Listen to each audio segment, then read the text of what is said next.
What's up, everybody? This is Eric from Ease Computer Solutions, and welcome to the live stream on Saturday. We're going to do the Father's Day stream. We're going to have some fun. We got some guys on here right now, and we're going to have some guys coming on later on, and we're going to have some fun.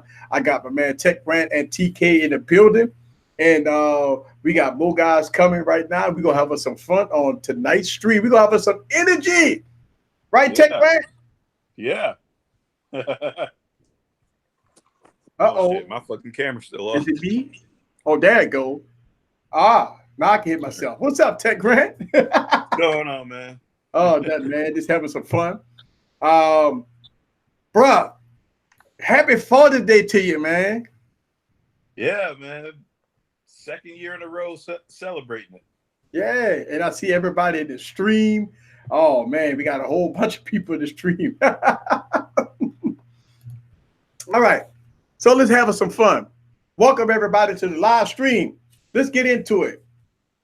Hey man, what is how Mother's Day weekend, you got everybody going to the stores getting flowers and teddy bears and all kinds of gifts, and they get all kinds of purses and Victoria's Secret and everything. What happened to us fellas, man? I mean, what's going on? Like the fellas, we didn't really get anything. Some fellas probably got something, but I mean, what tech toys does the ladies get the fellas on Father's Day? A hammer and a fucking coupon. We don't get nothing. We don't get nothing for Father's Day. Like, our uncle's like, hey, I don't know, they ask us, man, what you want for Father's Day. We're like, look, I want a phone, a tablet, a computer, a drone. You know what I'm saying? They're like, oh, nah. It's crazy. Dude, I want somebody on Father's Day to be like, all right, we taking you out to dinner. Like, all right, let's go. Let's go to Outback Steakhouse. That's what I'm talking about. Look, somebody say a tie or breakfast. Yep. Look, don't we get? It's a shame, man. Ladies, we got to y'all got to step up. We got to get us our tech toys for Father's Day. What's up, LB? What's good, y'all? Happy Father's Day to you, man. Happy Father's Day to you. Yeah, boy, you got that. Woo! Boy, that OnePlus 7 Pro looking extra crispy out there, dog. Oh, dog, I ain't never do you had that like gray hair in your head, dog. Man, I ain't got nothing but gray hair in my hair. It's actually white. Look, it didn't bypass gray and went white. Yeah. LB, what's going on with the Fold, bro? AT&T just canceled it, refunded people money, and giving them $100 gift card, dog. What's up with that? They had to, according to they had to. If it wasn't going to be released in a certain amount of time. Yeah, I mean, do you think it's a demise? You think the Fold will ever come out, dog? Nah, it ain't. It's going to come out. It's going to come out. It's just one of those technologies that it's a rough technology. They tried to accomplish it. That's why I said that I still say it now. If they don't come out with it, ain't nobody coming out with it, because everybody's going to have the same exact problems. Well, Huawei just put a pause on their folded device until September. Yep. So they're not coming out with their folded device till September. Woo! And look, this is the thing. At first, everybody was trying to be the first person to market with it. Now everybody's like, man, nah, I'll let you take the first move. Yeah. Because they saw what happened to Samsung. So that's probably why Huawei delayed theirs. They're going to let Samsung come out with that joint first. Wow. It's so crazy, bro, that we might be sitting up there clowning them for it, but the technology is just it's not ready. I mean, the foldable phones are just not ready. A lot of people be clowning the ZTE X-on-M, but shit, at least they got it right. You know what I'm saying? I mean, the X-on-M, at least they got it right. A lot of people, they number two phones. Hey, guess what? They got it right. I'm gonna go ahead and grab one of those. I feel like the odd man out. We gotta grab one, Tech Line. You gotta grab one. Huh? I said you gotta grab one. Hey, my money tied up for a little while. Oh man. I mean, you look at how the ZTE on them is. It's a good freaking phone, bro. I don't care what nobody said. People talk about the split down the middle. Well, the Fold go beat that. Well, the fucking Fold ain't even out. How it go beat it? It ain't out. And I mean, I understand when people say, well, easy. You know, back in 2017, they dogged the phone out. Well, only the tech gods dogged their phone out, and we listened to them. That's the whole thing. Like, it's our fault. It's like it's our fault because we listen to them. I'm trying to figure out when everybody gonna stop listening to them. That's what I'm trying to figure out. Well, we made our mistakes. Well, you know, here's the thing: they got a bigger channel, a bigger audience. You know, I mean, it is what it is. You know. No, they got. Yeah, I mean, they got what the industry wants. Okay, the industry wants people who can put out commercials cheaper than the film studios that they used to have to pay. So now you got somebody putting out film production quality stuff at maybe a 16th, maybe a 1/32nd of the price that you normally would have to pay. Of course they're gonna push them. They saving them money. Yeah. I'm still wondering how in the world MKBHD recommended the OnePlus over the LG G8. I saw both of his reviews on both of those devices, and man, I'm still scratching my head at like, man, how are you doing this? How did you do this? And he still hasn't taken back the fact that the OnePlus is still his device of the year so far. Well, I mean, what was the last LG event you saw him at? What was that, Tech Ryan? What was the last LG event you saw him at? Oh, well, yeah, that's true. Well, to some credit, when it comes down to software updates, you got to give it to OnePlus. Oxygen OS is good. And was still easy. This is the thing. This is the thing, all right? Because I'm so sick of everybody constantly pushing these software updates. And they make that as a reason why people don't like this device or that device or that device. The only people that know anything about updates is us. We're the only people. The average person that go out and buy a phone, they don't even know if their phone is on auto update or not. You got some people walking around with a phone that's got 4 updates sitting in the bank. Yeah. You know, so the thing is the updates only matter to the tech junkies like us. Okay, we want the updates. We want the latest and the greatest. One thing that I found out when I held that, because the longest I ever held a phone was that Note 8. And the one thing that I found out about that Note 8 was this. Why do I chase updates? Because at the end of the day, I didn't miss it. You know what I'm saying? You and I, we know when a phone isn't on Pi or Oreo or you know, these other folks don't know. They don't care, really, until we make them care. Yeah, well, you know, I look at it like this, that some updates are important, like security patches and stuff like that. I mean, but here's the thing. I think that, you know, with Samsung, if you go all the way back to like the Galaxy S5 or the Galaxy S4, my God, Samsung needed updates. Yeah. Because I'll tell you what, with Samsung Skin, man, it was terrible. It was slow. Yeah. It was sluggish. It was buggy. And yeah, you know, that's back when TouchWiz was a 50 million pound gorilla holding the phone down. Yeah. But you know, nowadays, and that's why I'm confused as to why he gives this phone such a green light, for the simple fact that, okay, yeah, it's the fastest to updates, right? I haven't got the update to fix my phone yet. Well, and shout out to Frank, and he make a good point. Average consumers get update notifications just like everybody else. So right. If you get an update that pop up in your notification saying time for an update, even as an average consumer, the first thing you say, well, oh, I got to update, right? Let's go to update this phone. So, I mean, even though they might not care about updates, they still get them. So whether or not they know about the difference in enhancements, the difference in this and the difference in that, at least they get, at least if they get a notification about an update, they will say, I got an update for this phone. But this is what I'm saying. Like, for instance, my mother, I had to she comes to me like once every 7 or 8 months, right? Oh, baby, my phone ain't acting right. I can't do this. I can't do this. It's slowing down. Woo, woo, woo.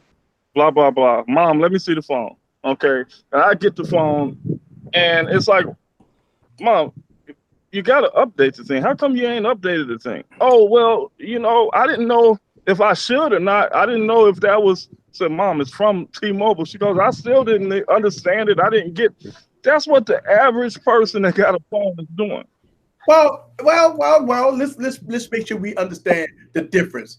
More like our parents, and our parent. That's different because the elderly, the older folks, they're not gonna press because they old school. They from the era where they didn't have pages on phones. But when you talk about the millennials, the 25-year-olds, and stuff like that, they're a little more technical inclined than the 60, 70-year-old parent. So they might be interested into more update. They understand a little more about updates than the 80-year-old parent. Oh, you talking about the younger people? Yeah, the younger people know about updates. Let me show you. Let me show you something real quick. I'm gonna show y'all something real quick, right? I'm out here in Tennessee, right, with the girls, with my daughter's girls basketball team. They up here playing a summer program up here at Tennessee State University. Watch this, because everybody in the house probably got an iPhone, right? Hey, sweetheart, come here for a second. Uh-oh, he calling the Oracle now. When was the last you updated your? A couple months ago. But that's recent. What phone you got? The iPhone? That was a couple of months ago. Did you do it on purpose or you just automatically did it? It updated for you. Okay. What update was that? I just want to know what camera you're using right now because that shit is crispy. OnePlus 7 Pro. Yeah, I know.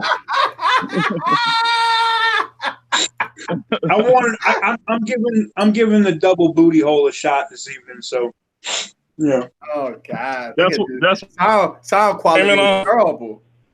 Oh, mine? Yeah, I mean it sounds all right. Oh, okay. It's tinny, but it sounds all right.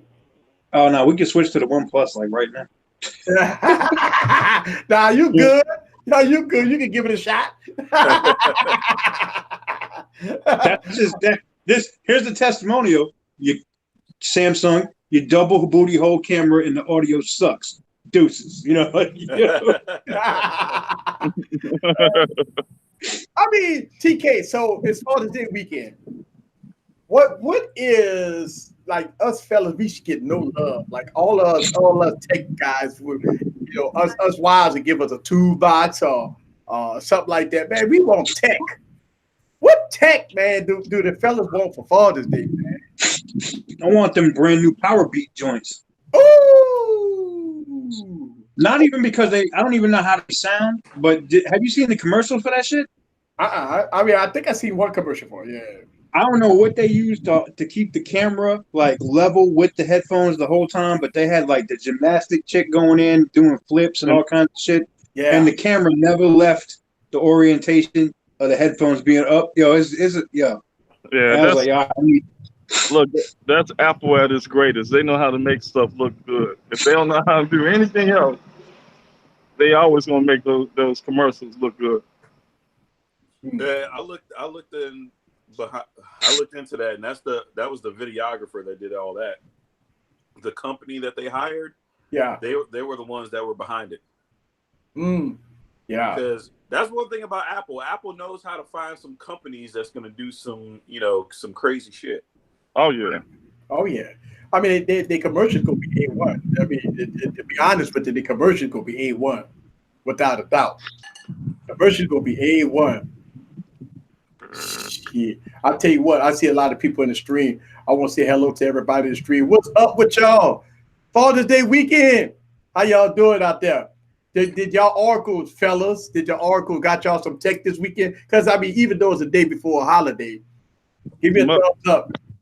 My oracle kicked me out the house for the weekend. Uh-oh. My oracle's like an express, so she gets me all kinds of stuff. Ah.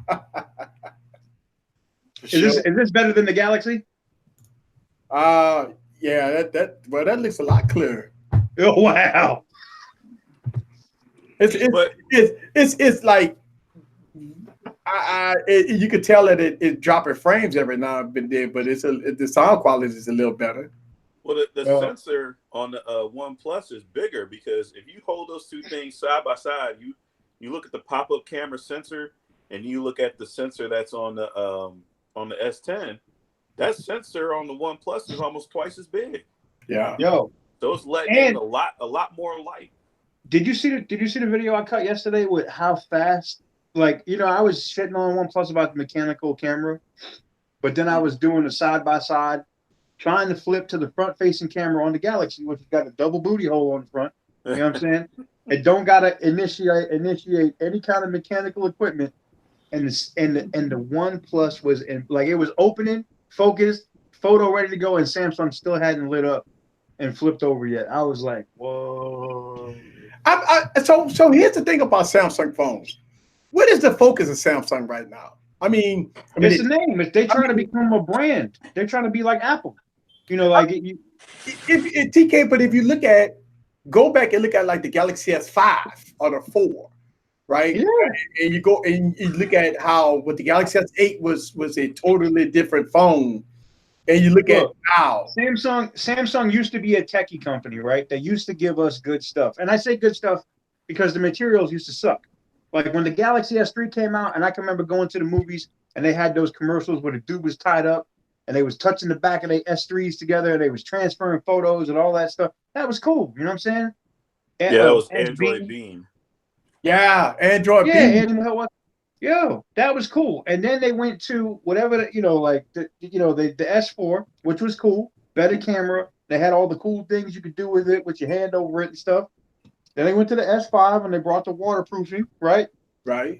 And the S6 also was good, but it was like, oh, you know what? The S7 wasn't bad. But when they went to the S8, it was like, they were like, you know what? We don't have to add any new tech into our shit because now we're a brand. We can just do like Apple and just release some, little bit, some very small changes in design and whatever the newest chipset is of the day, and these suckers are going to buy it. And that's what they do. And they're doing the same thing with the Note. To me, Samsung changed. They changed from being a company that was trying to outdo the competition. Like, because, you remember the next big thing commercials where they had a bigger screen than the iPhone. They had louder speakers than the iPhone. Yep. It was a higher resolution. You could replace the battery. So they went from utility and being better as a phone to being more creator, more YouTuber lifestyle focused, because the minute that they brought Casey Neistat on as like an influencer representative and that whole "Do You Can't" campaign, everything's been focused on all video and camera features so people can start making movies and videos off their phone. They said fuck everything. I would agree with that until the One UI update, and then they totally took the squat, broke out the squatty potty, and shit on everything. Like the whole camera system on this camera system on the S10 Plus. Like there's no way I could do videos. This camera sucks. This camera is like the monkey at the zoo that shit in his hand and throws it at you. Like that's what this camera. But that's the thing. that's the thing though. At first they was on it. They was on having all the pro settings and everything. But now that everybody and their mama getting into it, and people just want to turn it, they just want to press a button and go and have the shit record. Like how many people were really using pro mode, even though that hurts, the people who were using it. Right. If you look at the majority, if they could take away pro mode and I'd be cool with it if they could figure out how to make their damn phone stop focus hunting and all the rest of that shit in video, because it makes the camera worthless. The reason why why people like me like pro mode on the camera is I can set the focus to where I want it to be, and it ain't never gonna pop, hunt, or do anything. And that's the whole purpose of manual focus. But the minute they took that away, bloop, shit was trash. That's you bring in the most important point of why I don't use Galaxy phones today. Yeah, it's because One UI took away manual mode or pro mode or whatever, and the focus hunting on that phone is terrible. I've done a video about it. It's so crazy. I took the LG V40. Yep. And I think I put it against the Galaxy S10. It was like night and day. I mean, the last really great Galaxy camera that they had was in the S6 Edge Plus and the Note 5. Oh, it was the last, the same sensor, but because remember the ones you had when we was down there in New Orleans? Yes. That's the last good, because you could do 1080p 60 and that shit was crispy. You could go live 1080p 60 right from the Samsung Live app to YouTube, and it was crispy. Now, trash. I don't know what Samsung trying to do here, and I understand that they're trying to get the briefcase. They're trying to get paid. They don't care about it. They are trying to keep up with everybody else, and they are making themselves look like shit in the process. Yeah. Shout out to you, Mike. What's up with you, brother? All right. So if y'all didn't know, I got my boy in the building, Tech King on a budget, and you got the massive full effect. More like Prince T'Challa on a budget. Yeah. I am not a father, but I want to say to all of you, a happy Father's Day. But I am not a father myself.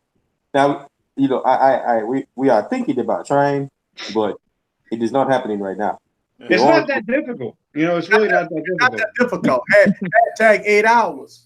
Yeah, hashtag 8 hours and just don't pull out. It's not that difficult. Well, as a truck driver, I only get a 10-hour break, so it has to be hashtag 10 hours. Dude, you can slip, fall, and wake up with a kid. It's that easy. Hey, I was about to say 8 hours. 8 hours, you end up with me. I got 5 of them, so 8 hours. A lot of babies to be made in 8 hours. That sounds like you just went to sleep, LB. That is what it sounds like. You just went to sleep the whole time. Oh no, boy! If I had went to sleep, I might have so many. So I'm just saying, like with Samsung, and I know you, LB, you're saying that Galaxy Note 10 gonna be the win all be all. I think it's probably gonna be the biggest disappointment of 2019. I'm just saying that I think, and I'm speaking from a perspective of, I think they got enough sense to do this. So I'm just giving them credit beforehand. And I'm thinking, because one of the focuses was to separate the Note from the S line, which if you notice since the Note 7, they've just converged. You're really buying the same phone twice, Right. So I think Samsung noticed that, and they're trying to differentiate between the two lines. So that's why I'm saying that I got a feeling that they're going to bring the Pro Series software to the Note line and keep it separate. That's what I would do as a business person. It might be crappy for those that's used to it, those S10 users, but you got to do something to separate that line from the S line. But you know what, LB? I would say that, but truth to be told, the S line is Samsung's biggest selling device, not the Note. The Note is not the Note the Note doesn't sell. The Note used to sell bigger numbers, right? But it's not no more. But after the Note 4, their numbers went like this. Yeah, because the real techies that wanted the removable battery and the SD card slot and this biggest specs that you could cram into a phone, they changed it up. They went to this premium bullshit, and now that phone is And if they come out this year with no SD card, Right. And all this other drama and bullshit and a smaller battery, I'm done. Like that, they can miss me with the Note. And I think oh, it's another cat. Whoa, we got Mr. Catwoman in the building. What's up, good? What's good? There's another What's going cat. on? Why the fuck is the volume so goddamn on this shit? Yeah. I can't hear a damn Eric, thing. before we continue to shit on the S10 Plus, I don't want to continue to shit on it because I got this one for the low. It'll be on Swapper if y'all want to copy it. Y'all could go get that. It's a really good phone. It really sucks, but I'm gonna say it's really good because I don't want to come down on my price when I post it on Swapper. So are you gonna go anywhere? Or you gonna chill right here? Nah, I'll be here. He say he good. He enjoying this. I'm sorry, you guys. you good? Yeah, I have completely abandoned my S10 Plus. It is a piece of trash. It is a piece of trash. Yeah, and I tried to carry it for 30 days, and it was almost like I was doing community service for Samsung. It was horrible. It was the worst 30 days. It was the worst few weeks of my life. Yo, what about the G8? The G8. The G8 is a good phone. I really enjoy the G8 over the S10 Plus, but the Samsung they put so many features in the phone, and nobody uses the shit. That is their biggest problem. They are charging all this money for all these features, and nobody uses the shit. And then the phone depreciates like a BMW after 2 months. It loses 50% of its value. They lost 50% of their value after 2 months of release. Yeah, it's That's sad. because those things are so goddamn hard to repair with them fucking curved ass screens. I gotta say though, the S10 Plus's screen, it is curved, right? But not like the next to the OnePlus 7 Pro. The 7 Pro's screen is mad curved, but this one, it's only curved like right at the edge. Like it's a hard curve, but this is the least curved Galaxy I've seen. It's not curved like the chick that will diss you at the bar. It's not that kind of curve. It's kind of like a little curve. You know what I'm saying? Yeah, but when you go repair that thing, right, and you actually sit down and look at the fucking labor-intensive process they got to go through, like they just don't take the front screen off. They got to take the back off, all the shit off on the back, completely disassemble the phone just to replace the damn screen. Yeah. And it's AMOLED, so if you break the glass, you might as well just replace the whole glass and the screen in one unit. Just buy the whole unit, which is about half the cost of the phone. When now you can just buy one on Craigslist for the same whole phone for the price of the screen. So that's the other reason why it depreciates so fast is because you can't hardly repair the bitch, and don't nobody want to repair. Well, iPhones are like that too, though. The XS Max, like you can't. I was about to say, from what I hear, the iPhone is even worse now. Yep. Oh yeah, the iPhone repairability, that shit's bad too. They started that with the 8 Plus. The 8 Plus, all the internals are glued to the phone. Yep. The main thing with iPhone, the only reason why the iPhone doesn't depreciate is because they got fucking Apple stores that you can go into and they'll fucking support it. And when I say support it, I mean updates. I mean you'll get the latest iOS and they'll still try and make that motherfucker run. No, the reason why Apple doesn't depreciate as fast as like Samsung or anybody else is because it's Apple. Apple has iOS. iOS is not on any other type of device. Apple has its own chip that is not on any other type of device. So that's right. Apple can actually do whatever they want in the market. Yep. Yeah, Apple can do whatever they want in the market. So like if Apple wants to, Apple can force the resale of an iPhone, say 5S, for probably $600 if they wanted to, and that's just used. But that's the only reason why Apple resale value is so high. Samsung's not is so low is because they are Samsung and because they pretty much pimp out all their parts and pieces to like everybody else in the whole entire bloody world. So they're like whatever. They made their money in the first like 10 days, and well, you know what? They come out with 2 phones a year. Yeah, this is why we need an OS that's not on every other phone. This is why I really hope Huawei drops this Arc OS. It takes a massive dump on Android and teaches Google and the government a lesson.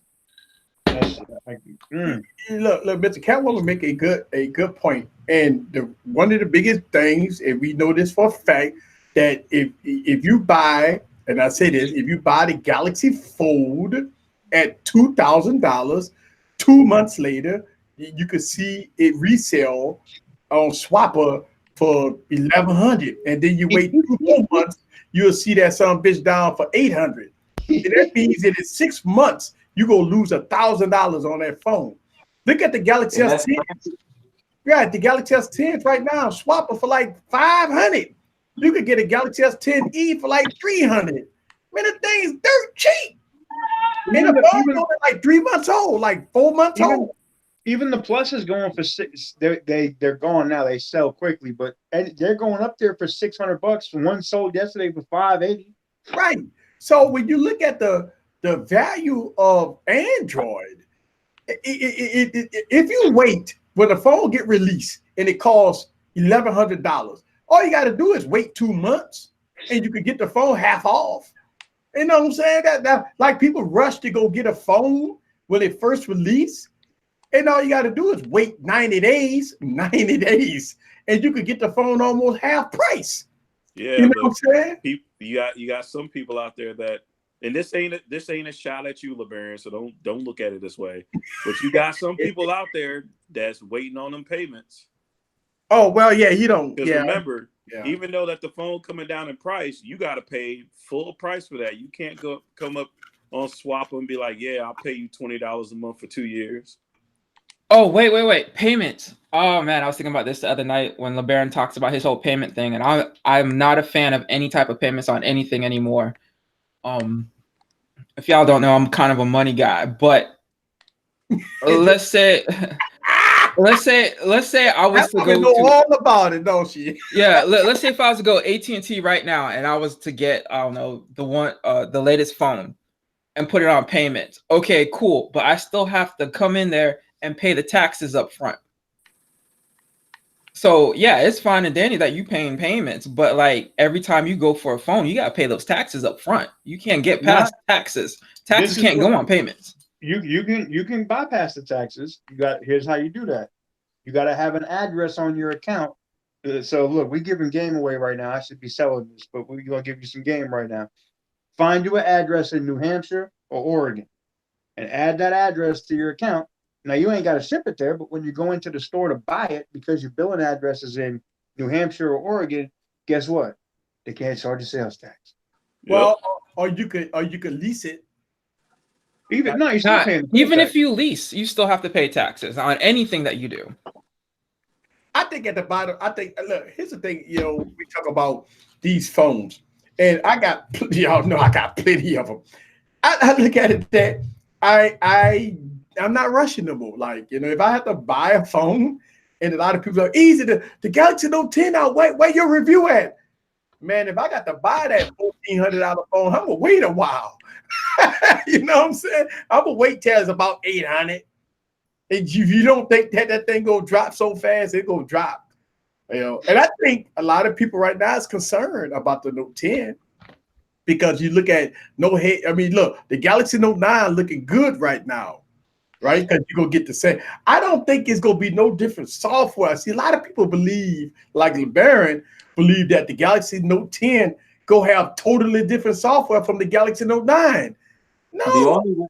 The only way that they can make the Note 10 to stand out from any of the other Samsung devices, or the only way they can make the Note stand out, period, is to put Tizen on it. Otherwise, it is no different. The only way they can make the thing stand out is to put 20-inch rims on there. That's about it. Do not forget the spinners if you are going to do that. And play 3-6 Mafia when you pull the phone out your pocket. Yeah, make it platinum. Because, if it's just going to be software, it better be some life-changing fucking software. Like, I don't know what Samsung did with the whole VR thing. Like, they was on it for a minute. And it seemed like that shit then fell off a cliff and nobody know where it is. Because Oculus, it's because they partnered with Oculus, and Oculus went right in the shitter. Facebook told them, nah, we're done with you. Because to tell you the truth, the only reason why my girlfriend decided on the S7 back when we were looking for phones was because of the VR capabilities. Like, we didn't really care about the curved screen, but they're like, hey, you can do VR in the games, and we had like the little scary, games and stuff, and that was pretty cool. But like, I'm like, damn, what happened to VR? The online poker on Gear VR in the poker rooms, that was the shit. Oh man, I hated the S7. I had that phone for a couple of months. I hated that S7 so badly, and I wanted to get the one with the curve, but Miss Catwoman was like, "No, don't get the one with the curved screen. It's all this and that." And like once I got the phone, she's like, "You should have gotten the curve," and I'm like, "Really?" But I was like, the "Yeah." S7 had its own curve. That's most significant others. Yeah. Yeah. Anything that you buy, should have got the other one. I mean, so biggest question of the year, right? You got two heavy hitters. It come in September, which is the iPhone. I'm sorry, we got three heavy hitters. We got the Pixel 4 that's been unboxed and revealed already. Booty. And you got the iPhone 11. Then you have the Galaxy Note 10. No, the Galaxy Note 10's coming out the end of August. Right, but August, September, right? Yeah. So you got heavy hitters coming out in August and September. I think Google kind of got itself in the roadblock right now with the Pixel 4. It's because how good the Pixel 3a is. You can't come out with $1,000 phone in the Pixel 4 with the same design with the ugly back of the Pixel 4. That's if you look. I truly think that Google is about to price that I think their phone is coming out at $699. I think too. They don't have a choice. Like think about it. You got a $399 phone as a Pixel 3a, right? The Pixel 4 cannot be no more than $600. $500. I think that's what they're going to do. I think they're going to price that. I think they're going to price it next to the OnePlus. Everybody thinks that to me, what they just did recently was an ultimate troll. And to me, it was an ingenious business move, personally, to outdo Apple's ugly and come out with a device that everybody's going to want that camera more than they want the Apple camera. But LeBaron, but LB, I gotta stop for a second. But the ingenious move only works if they do what everyone thinks that they're going to do. Yeah. Google pretty much follows whatever the hell Apple does. So like, how can we sit here and honestly say that Google's going to come out with their Pixel 4 at like $699 or $650? It sounds nice. It looks right. But there's a good possibility they're not going to do it because they follow Apple to the core. You know what? That's the problem with Google. Yeah, but I think if they would have, if you're gonna say that, the Pixel 3a wouldn't exist. I think Google, they know the era of their ways. They got caught up in this flagship battle between Samsung, Apple, and everybody else up there in the flagship territory, and they realized that, hey, this ain't our territory to play in.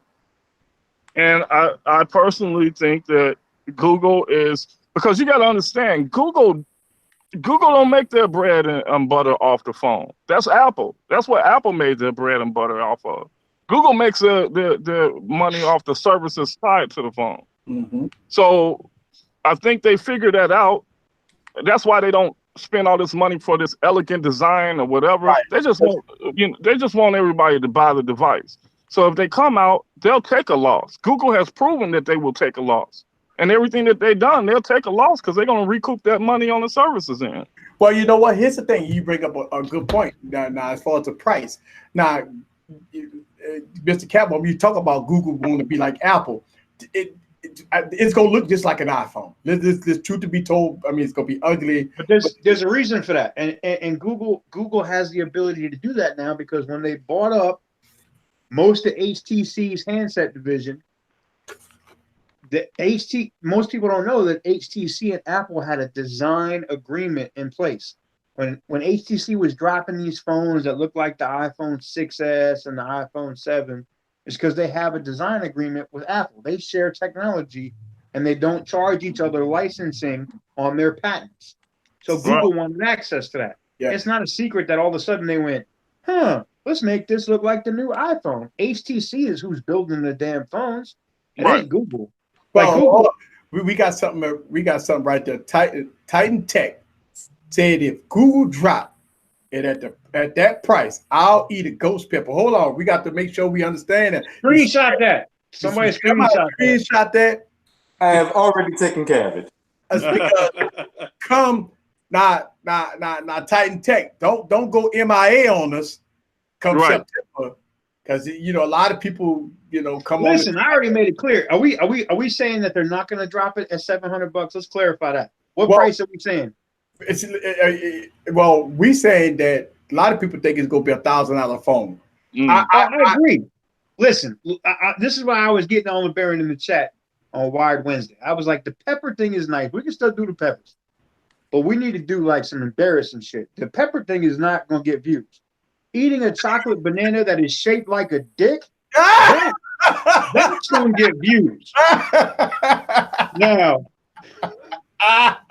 I'm telling you right now, you want to get some views, you want to see 500 people on that stream, they're going to tune in because we want to see who's eating the banana dick. We got to be a line somewhere, damn it. We got to be a line somewhere, damn it. I'm just saying. Hey, hold on. Titan Tech saying it's definitely going to be $1,000. So I already know. I mean, it ain't going to be $1,000. Even if it's more than $600, it definitely ain't going to be $1,000. All right. So he said he put the pep on the line. There's a good possibility. Go ahead. Watch. There's a good possibility that their first phone, Google Pixel 4, will be like say $749.99, but it'll have say a 64 gig storage. I'll ain't nobody doing 64 no more on this side of the water. I'm telling you. They're still doing 64. They're gonna drop a 64 gig model with 4 gigabytes of RAM. Yeah. And I do think that Google has heard that they know people are tired. Like they tech Jesus. They do Marquez is even giving them shit about their phones lagging. So I think as far as that goes, they're gonna drop a phone that does have 6 or 8 gigabytes of RAM. You're just gonna pay for it. They might drop a 64 gig, 4 gigabytes of RAM, and slower 2.1 storage, UFS 2.1 storage. But if you want the UFS 3.0 and 8 gigabytes of RAM and 256 gigs of storage, you're gonna have to drop a cool $1,100. That's exactly what's going to happen. But the thing about Google, and we brought this up before about they really don't need the phone to succeed. Really, the only reason why they came out with a phone was to help with the development of Android and people writing code and to have shit and have it look a little bit prettier, because they already had the Nexus series and people was doing that shit. So they was like, all right, well, everybody's, roasting us for having the fucking Nexus series. And that was basically a budget device back then. Yep. And they're killing it with the camera and the Google Lens and all the other shit with the assistant or whatnot.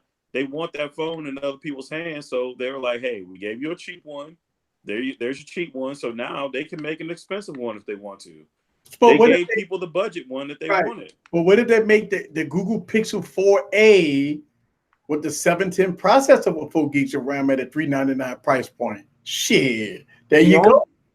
The only thing that Google is going to do similar to OnePlus is become a niche company. Nobody cares about the Pixel phones. Let's just be honest. Nobody cares about the Pixel phones. The only reason why they are popular is because of the prices and the camera. But in reality, Google will charge $1,000 and not care if it sells 2 units, because they know they have a specific niche group of people that are going to buy the stock Android phone. But the average consumer does not go into T-Mobile or AT&T or Verizon for a Pixel phone. You can show them how good the camera is, but they're not going to go in there and get it. They're only going for the Samsung or the Apple. That's it. But see, I'm I'm looking at more of a broader picture, and the reason I'm looking at a broader picture is because the game has changed and evolved to your smart home devices, to your like they have the Google Assistant. That's the stuff that they're trying to push. They really can care less about the phone itself. But now, if they have the opportunity to put a device in everybody's hands that connects them to services that they can charge everybody, and the Pixel device does work pretty seamless with Google Home products. So if they can get that in everybody's hands by putting it out there at yeah, nobody cares about it right now because the price ain't right. Nobody cared about the Exxon M, but once that price was right, now everybody talking about it. So I mean, $100. that's what I'm saying. So the thing is most consumers end up talking from their pocket. If you put that price right, it's going to get everybody's attention, and the discussion changes. Well, what happened to the LG V50? Because LG making the most biggest mistake on the planet. They They cannot release that. I'll be right. They need to I'll be right release back. that shit to everybody, man. right because the LG V50 you can't get it. Right, it's like it's LG's flagship of 2019. Well, here's the thing: T-Mobile has them in stock. Well, they have them, but they haven't listed them yet. They're not selling them until they put. So they thought they were going to have like the 5G stuff up in New York or whatever, and they're testing it on the S10 5G, right? But they haven't released the S10 5G yet, even though they have them, and they got the V50. Like they just need to let okay, we understand that you don't got the 5G networks out. Release the damn phones. Yeah, and it'll work on 4G and 5G seamlessly. So no, that's not going to work though. If you release a 5G phone without 5G, like all these carriers are going to be looking at, customers will look at the carriers and be like, I'm paying an extra $200 for 5G for a phone to work on 5G, and I can't use 5G. Like, seriously? That's one of the biggest problems that LG have right now. Because if you look at the Sprint variant of the LG V50, on the back of the phone, they got 5G slapped on the back of the phone. So they're not selling that phone. And I look at it that, okay, if LG won't sell that phone, that's their flagship. That's hurting them. Pretty much. That's killing their flagship of 2019. You're only selling the phone in what, 4 markets? That's because that's why I made the video. I'm like, okay, so how can I get the LG V50? I can't. When I go on LG.com and you go to LG V50, it redirects you to Sprint. Well, I try to buy it off Sprint. It's grayed out. You know why? It's not available in my area. Now the phone is like $1,300, but you can't buy the phone. You can't even get the phone. So, and then here's the thing for everybody that buy the LG V50 on Sprint. You have to go up to the premium, the $80 plan. You can't get it on the $60 plan.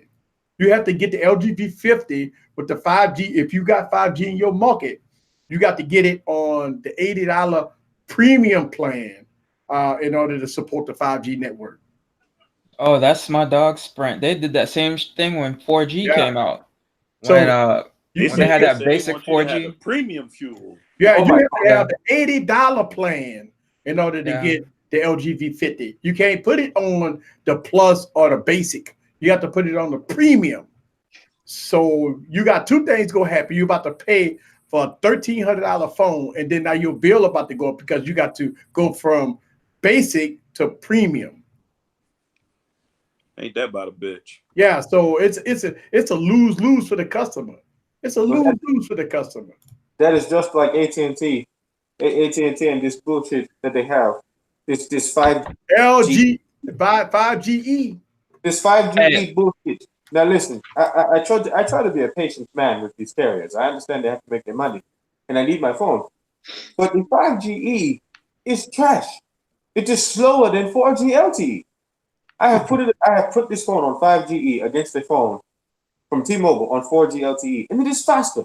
I do not understand how AT&T is getting away with this. As soon as we are done paying for those BS S10 Pluses, which will be next month, we are leaving them because this I average 30 megabytes on the download in Jacksonville right now. Nah, the 5GE. When I'm on 5GE, I get. I don't know. I had screenshots on my Twitter. You guys probably check out my Twitter. But I was getting super fast speeds on 5GE. And when I went down to 4G LTE, it was slower than 5GE. Not in So, Jacksonville is a special place. So, Well, I think it's all bullshit anyway. Because I mean, it's 5GE. They put 5GE on. That no way that is compatible with 5G. Sprint was suing them. They're trying to, find out why they're doing what they're doing. But I mean, I don't know. I mean, I think that they're moving too fast. Why come out with 5G phones in 2019 when it's only in 5 markets, 8 markets? I mean, that's Houston, Dallas, New York. Obviously, if you live in New York, y'all get everything first. But down south, down here in Louisiana, man, you can forget about it. Well, they running out of shit to sell people. Yeah. Like no, but this whole 5G thing started it's like mirroring what happened with 3G to 4G. It's literally mirroring it, but it's just that AT&T is being Sprint this time. But other than that, the same thing is happening. Like they were selling 4G phones out there when 90% of the country couldn't have 4G. Yeah, I remember all that. I remember traveling around the country and stuff like that, only getting 3G on a 4G phone, and I paid top dollar for it. But what's going to happen in 2020, right? And going into 2021, I think every phone going to be 5G. I think they're going to force you to up your plan. They're going to force you to get a 5G phone. It's like I see it's coming. Don't y'all see this coming? Like they make you update your plans to the high premium plans, which is going to cost you, $20, $30, $40 more a month. You got to buy super expensive 5G phones, which is going to cost you above the $1,000, almost close to the $2,000 price point. 5G going to pop up in cities, and it's going to be spotty services for the next 5 years. And it's going to force you to buy 5G phones because they're going to stop selling 4G phones. So I can see this wave coming. Like, I promise you, they're sitting at the round table and they say, you know what, we go fuck the customer in the next 2 years. I can see it coming. I mean, I see the writing on the wall. Like, anytime, even Verizon make you get their premium services for 5G. So for everybody that's thinking, they're not going to raise my bill, they're not going to raise my bill. Your bill is going up. You going to pay for this high premium services. They going to force you to get 5G phones because they're taking the 4G towers, right? Isn't they converting them into 5G? That means 4G goes suck. What's really gonna take off is them prepaid services because people are gonna be like, fuck it, I'll just buy me a phone and then just do prepaid because the only reason to be on contract is if you want to do payments. Wait, who's on contract? No, I'm saying if not contract, but if you want to be on device payments, that's the only reason why to be on the T-Mobile plan, the regular T-Mobile or the regular Verizon, instead of just doing prepaid. Oh, okay. That's what I'm saying. Like it's still a contract shit because you get a phone, you make payments on it, and you stuck with it. Right? Yeah. Oh no, I don't make payments on phones no more. Yeah, I stopped that shit. Right. That's what I'm saying. That's the only reason why that shit still exists is for people who want to make payments. So truth to be told, they say it's not contract, but it is a contract, right? I mean, you're paying. They call it device payment plan, but if you stop paying for the device, it's all tied into the bill. So it's a contract, right? Anything that's tied into the bill is a contract. This is why it's a contract. If you go out and get an iPhone right now, or let's say you go out and get the V50, and let's say it's $900. In the agreement, it says that you got to make device payments until it's paid off. Right. Also, you must keep that line open for 2 years until you must keep the line open until it's paid off. So if you get a phone, you make payments on it, not only are you paying for the line and you paying for the phone. Even if the phone disappears, you lose it, break it, or whatever, you don't have insurance on it, you still got to pay that monthly fee and the line until they, hit you with enough late charges to send it to collections. Yep. The reason why I know this is because back when I was with Verizon, I had got a phone on device payment plans, and I told people about this before. I had a phone that was on device payment plan. I got into like a real shitty situation, and I had to, sell the phone or whatever to make some quick money. And so I'm like looking at Verizon, like, hey, I just want to cancel. I want to cancel this line that I got, and I'll just keep making the payments on the phone and just cancel the line. They're like, no, we can't do that. As long as you're making device payments on the phone, that line got to stay open. Yep. So it's a contract. You bound to this contract, and that's what. And they can change all the terminology they want. But if you paying on a phone and you cannot kill that line and say, you know what, I just want to pay for the phone, but fuck the line. Well, guess what? They say you can't do that because you obligated for that line. And then you got companies that like Verizon and AT&T where you can't make extra payments on the phone. That's one of the things that killed me is I can make an extra payment on my car, but I can't make an extra payment on my phone. That's bull. No, you can make an extra payment on your phone too. Yes, you can to AT&T. No, you can't. No, you can't. No, you can't. You either gotta pay it off or you gotta pay it month by month. Month by month. Right. My bad. I just paid mine off because I went to the little section and just paid it off. That's seen that. So if you got a phone and you doing the device payment and you obligated for the 2 years and you say, you know what, I want to double up on my payment, like nah, they'll just add it to the overall bill. It won't go towards the device payment. Yep. So if your bill is $100 a month, but your phone is $20, and you say I want to throw $40 on the phone next month, they're gonna put that $20 towards the bill itself, and they will go towards the phone. Yes. They'll pay that bill first before you pay towards that phone. And that's a shame. That's a shame. No, I'm almost positive with AT&T you could actually pay extra on the. No, because there's a certain section that you have to go to when you go into the app to make your payments.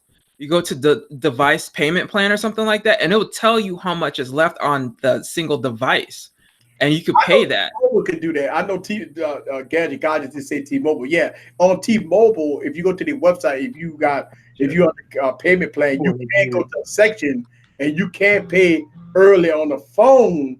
Right. But I don't think you could do that with AT&T. AT&T is only available to pay extra payments on the phone if you're on FirstNet, which that's for the police or firefighters, or if you're on a business account. If you ain't on either one of those, you can't make no extra payments. If you're just a regular, I'm almost positive you can't. Because as a matter of fact, even right now, I was told you can pay it off. No, to pay extra payments. Because even right now, AT&T, I had asked AT&T once. I was like, look, I'm going to pay off this Note 8 early. I was like, will I still get my credit? My $35 or $31 a month you'll still bill get that credit. if you pay it off. You'll still get that if you pay it off. No, but they told me no, and I was like, well, hell. Right, you don't get the credits. You have to pay at full price. See, that's the thing. Right. But after I paid off the phone, we're still getting $30, $31.25 a month on our bill credited to us because of the buy one get one free program of the Note 8. So I'm almost positive you could probably pay like an extra $10 onto the phone itself. You just can't do it through normal bill pay. Like you have to go into the app and then dig up underneath it, like where you're going to pay on the phone. I think you could do it that way. I might even try it out to see. Well, I can't do it now. But then that's where you got to do extra shit, Yeah. But it's not like they coming out and telling people that, Yeah, you should. That's where a lot of normal consumers get screwed over because I had my bill. My bill was paid ahead for like 2 months one time. And I'm like, how? I was paying towards the phone. They're like, actually, it was going towards the bill. Like, Man, fuck y'all. No, but it's the same thing like a mortgage too. Like you could automatically say pay $2,800 a month on your mortgage, right? Yep. But if you don't specify the overage of what your mortgage bill is, that overage is just going to automatically go to the next month that you owe. So like I could pay $2,800 a month on a mortgage for like 6 months, and then I don't have to make a payment on my mortgage for 6 months because all the taxes and escrow and the mortgage and interest is paid up for the next 6 months. So like phones, like, but you have to, there's a specific line that will say to principal on there that you have to put the amount of dollars that you want extra to put on there. Same thing as like a phone too. Well, actually almost anything. It's either buy one get one free. Is bill credits. So yeah, it's bill credits. But the thing is bill credits up to $900. So fucking bastards. So if you got you gotta get bill credits to afford a phone. God damn. But you got to add a line. So here's the thing: you add a line, but you got to pay for line access fees. Yep. And then you get the phone for free through bill credits. Then you supposed to be. They obligate you. Well, AT&T, you probably have to do it for 30 fucking months. But if you do it through other entities, I think it's 24 months. So you have to keep that line open for 2 years. And look, here's the thing, folks. 2 years is too long for a phone. Way too long. It's way too long for a phone. 30 months? You got to be kidding me. It's no way I would recommend nobody to do 30 months on a phone when you got 90 phones come out every year. I kept this phone for 2 months. The S8 Plus. 2 months or 2 years? 2 years. Oh, 2 years. My bad. 2 years. I'm about this to say, phone for 2 years. Yeah. And look, I still got the Note 8. Still got the Note 8 right here, tried and true. Works wonderful.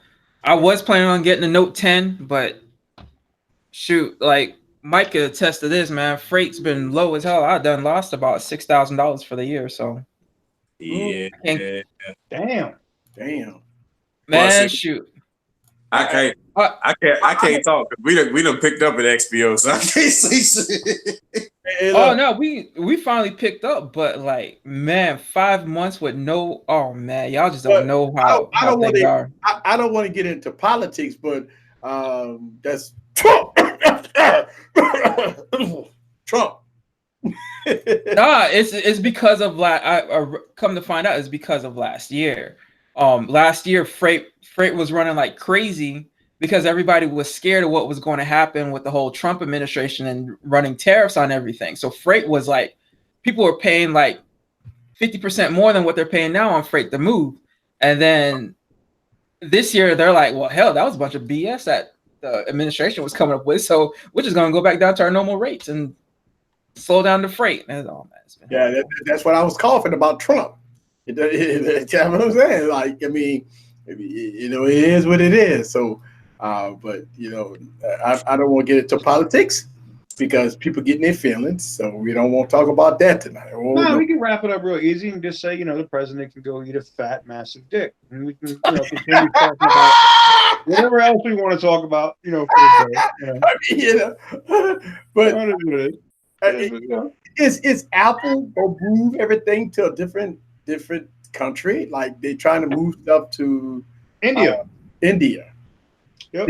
Because of all the terrorists and the back and forth, you know, stuff that's going on between China and the United States. You know, Huawei and all that stuff like that. I mean, it's a mess right now, guys. It's like it's a really dumpster fire right now between China, the United States, Huawei, and everything that's going on overseas. I mean, it's crazy right now. Yep. It's really Africa that they need to go to. Africa. Yeah. Oh man, you could make a shit ton of money from Africa. I promise you. Africa is going to be the next. Yeah. No, Africa is going to be the next place of a big tech explosion. Like you will, I guarantee you, probably in the next 20 to 30 years, there will be a city like Wakanda somewhere in Africa, and they're going to pop up left and right. I promise y'all that, because Africa is coming. Forever. Yeah. Did somebody say Wakanda? Did somebody say that Wakanda is Y'all coming? gonna have to hide that shit from the world before everybody else moves in and takes that shit over like they did in Johannesburg, fucking South Africa. We all saw what happened with that shit. Yeah. Man, I like, look, I've been looking, I ain't gonna lie to you, Mike. I've been online looking for that hat, that helmet, man, because I'm digging that, bro. Listen, Eric, I will tell you something. This helmet got me in trouble. I went into Best Buy and it was on sale for $56 versus $100, and I bought it. And the wife was pissed off. But then when I put it on and I started walking around talking to the accent, she started to like it. She got bothered by it. So now the mask is okay. But when I first got it, I got the hardest step. Oh, your wife likes the accent. Did she attack you? With claws? Claw you? She says that I have the M'Baku bill. M'Baku? No. No, look, this is what you got to do. You got to walk into the bedroom with the mask on and it glowing with fucking Future playing in the background. Yeah. Mask on. Fuck it. Mask off. Hey, mask off. Yeah, you gotta put mask on for you when you walk in the room with your boots on. What kind of Hey, my man Mike is walking in the room with the friggin' Black Panther mask on and some Tim's butt naked talking about mask off. What's up? The thing about it is they were not Tim's, they were Jordans, but I'm not going to get into that. we have had a lot of fun with this mask. But I do this move right here, it's go time. Okay? I do this right here. It is time to put in. That's all I'm going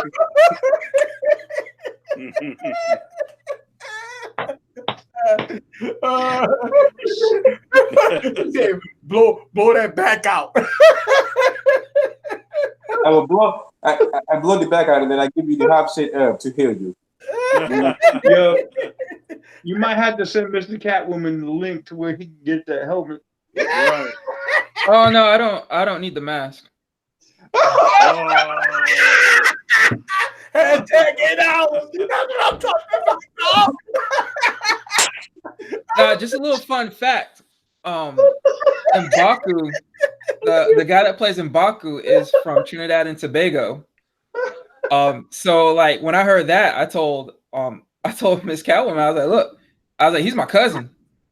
So like anytime she talks about him, she's like, oh, your cousin's on. I'm like, huh? Who? Oh, M'Baku. Oh, okay. And apparently we kind of look alike too. So like she really thinks he might be my cousin. Oh shit, the virgin talking. Oh, wait. It doesn't matter anyway because I'm a virgin. But yeah. So when them glasses come off, right?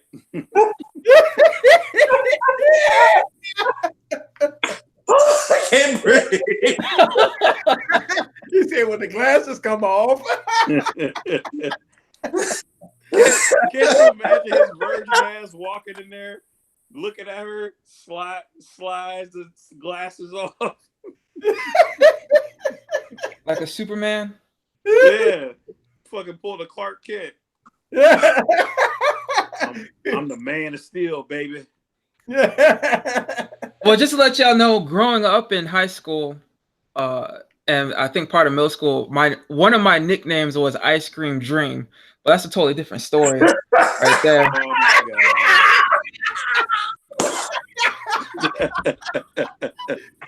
Ice Cream Dream. Damn.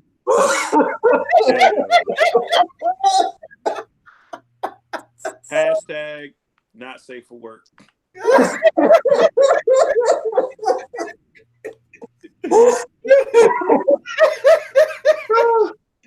Oh my goodness. Oh my fucking Jesus. What I miss or do I want to know? No. Oh no, you don't want to. You can skip it, man. You around young impressionable girls who don't need to hear about that shit. He said ice cream. My name was Ice Cream Dream. Damn, dog. Oh, hashtag 8 hours All Hashtag put in your mouth. Hey, so I have a question. Get right back into tech. What's wrong with mid-tier phones? Why people, when you talk about mid-tier phones, they say, "Oh, that shit is I tore up and broke, you broke, and all that." What's wrong with mid-tier phones? They don't advertise. That's the only thing that's wrong with them. Well, no, a lot of people love mid-tier phones because guess what? While we paying almost $2,000 for a phone, they paying like $350 for a phone and laughing at us because they get almost the same performance. Cameras are pretty decent. The body's, listen, I've seen $350 phones that look so good. So they're getting good body design. What is wrong with mid-tiers? Even though they don't advertise, but when you, like us YouTubers, make a mid-tier video, they say a style video, they all get in the comments, that crap is suck, and it's a 600 series processor, and it's slow as molasses. I'm like, no, it's not. It's not slow. That's because the typical YouTuber is doing more shit on their phone than other people, and they've become accustomed to that lifestyle. If you go from driving a fucking Honda Civic, right, to driving a Corvette, you the happiest motherfucker on earth. But if you go from driving a Rolls Royce to driving it was a Charger Corvette, for me. You I went from a Civic to a motherfucker. Charger. I can attest to what Tech Rant is saying. It is very true. I went from a Civic to a Charger. Changed my fucking life. It's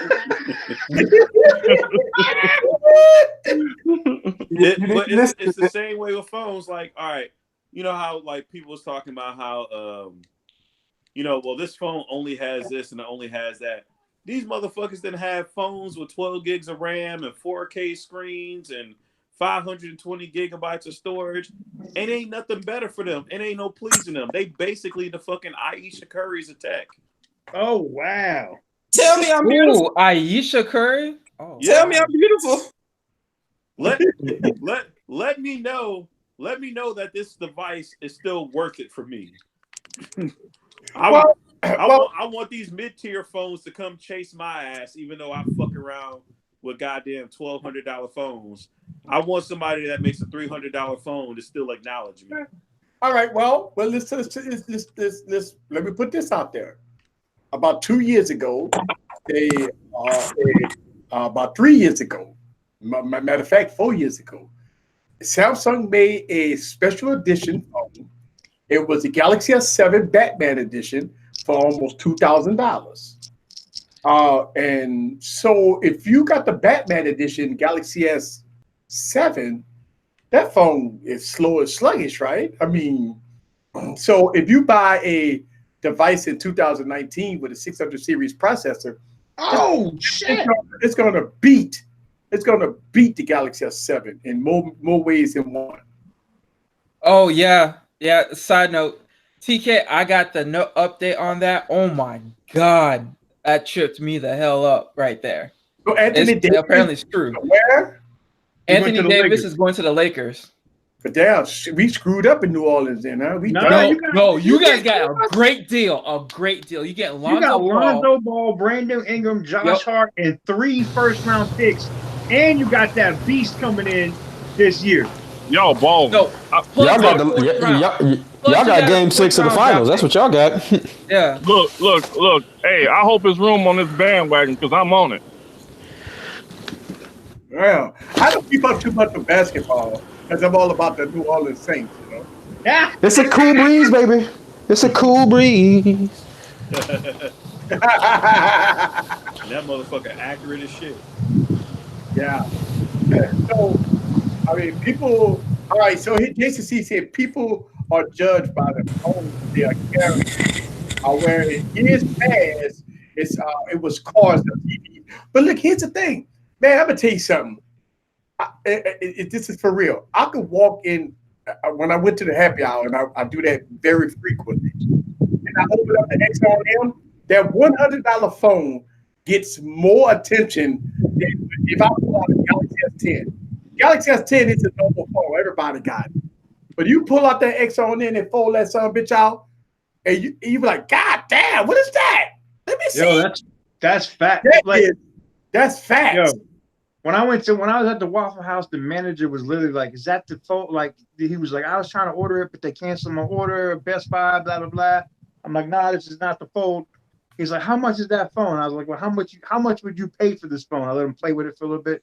He's like, "I'll pay $1,000 for it. I'll pay whatever." I was like, "You can have it right now for $750." Like, yo, the people there's no phone I've ever owned, none, not the Porsche Blackberries, none of them, right? But that I've gone out in public outside of the Virtue phone, but that's like a solid gold phone. That was way back in the day. Right. But outside of that Virtue phone, the Axon M I got more people asking me about this damn phone than anybody else. They stop you, they want to talk to you, they want to check it out. Yeah. That's facts, because when I pull out my Axon M in public, everybody want to know about that phone. Everybody like, what is that? Let me see what it's about, bro. What? Wow. I kid you, Axon M gets so much attention. It's unreal. Yeah. Nah, let me tell you something about you talking about how the mid-tier phone's not getting a lot of love. The problem is it's the retailers, the big box retailers, and the carriers. They're only allowing a certain amount of phones to come into the US through them to sell to the United States. And just to let y'all know, the United States is the richest country in the world. So why would someone who lives in the richest country in the world want a $20 phone? You know what I mean? You got money. Well, I thought so you need to spend money. I thought Dubai was the richest country in the world. No, it's still the United States of America. I promise you that. You can see our warships out in sea. Dubai is rich. Yes, they are. They take their iPhones and get them gold plated in Dubai. Right? Yeah, and they got a scrapyard of Lamborghinis too, but that really doesn't mean anything. you know what I mean? But they're getting them iPhones gold plated like we used to switch out the old Nokia cases back in the day. Yeah, but the United States, I'm gonna get some new gold. Yeah, but the United States is the richest country in the world, so like the richest country in the world should get the richest phones in the world. You see what I mean? The best to come in. Like your average consumer is even your typical average consumer, which is basically poor people, are still they're still in the top like 35% of people who got money of wealth in the world. You know what I mean? So like why would Samsung try to bring their AMCB XT brands over here that may or may not sell because they know United States is trained to be bougie and buy bougie stuff. Like they're not going to bring over non-bougie stuff. Loans on phone. Yeah. Well, that's perfectly explained in a OnePlus strategy this year, because OnePlus came out with the 7 Pro, which from everything that I've seen looks like the phone they brought out over here in the States. But they specifically gave us the Pro because they know everybody over here got money for the Pro. That's why they left the regular one over there with the countries that, they don't mind paying $550 for a phone, but they trying to establish themselves as, king shit when it comes to the lower $800 and below phone. Cut out that 5GE. The rest of the world got that OnePlus 7, and they like, oh, we straight. Hey, look, you cut out for a second, and I don't know what you did, but you got loud as a motherfucker. My bad, man. I think I cut off for the Wi-Fi. Y'all know how T-Mobile be. You cut off it, but. Well, the thing about it is, if you look at people that buy devices, that buy tablets, that buy computers, a lot of people do buy what they want, but a lot of people do penny pinch. That's why you got the Boost Mobiles and the Metro PCS that does very well, the Crickets, because they got a lot of people that's on the budget.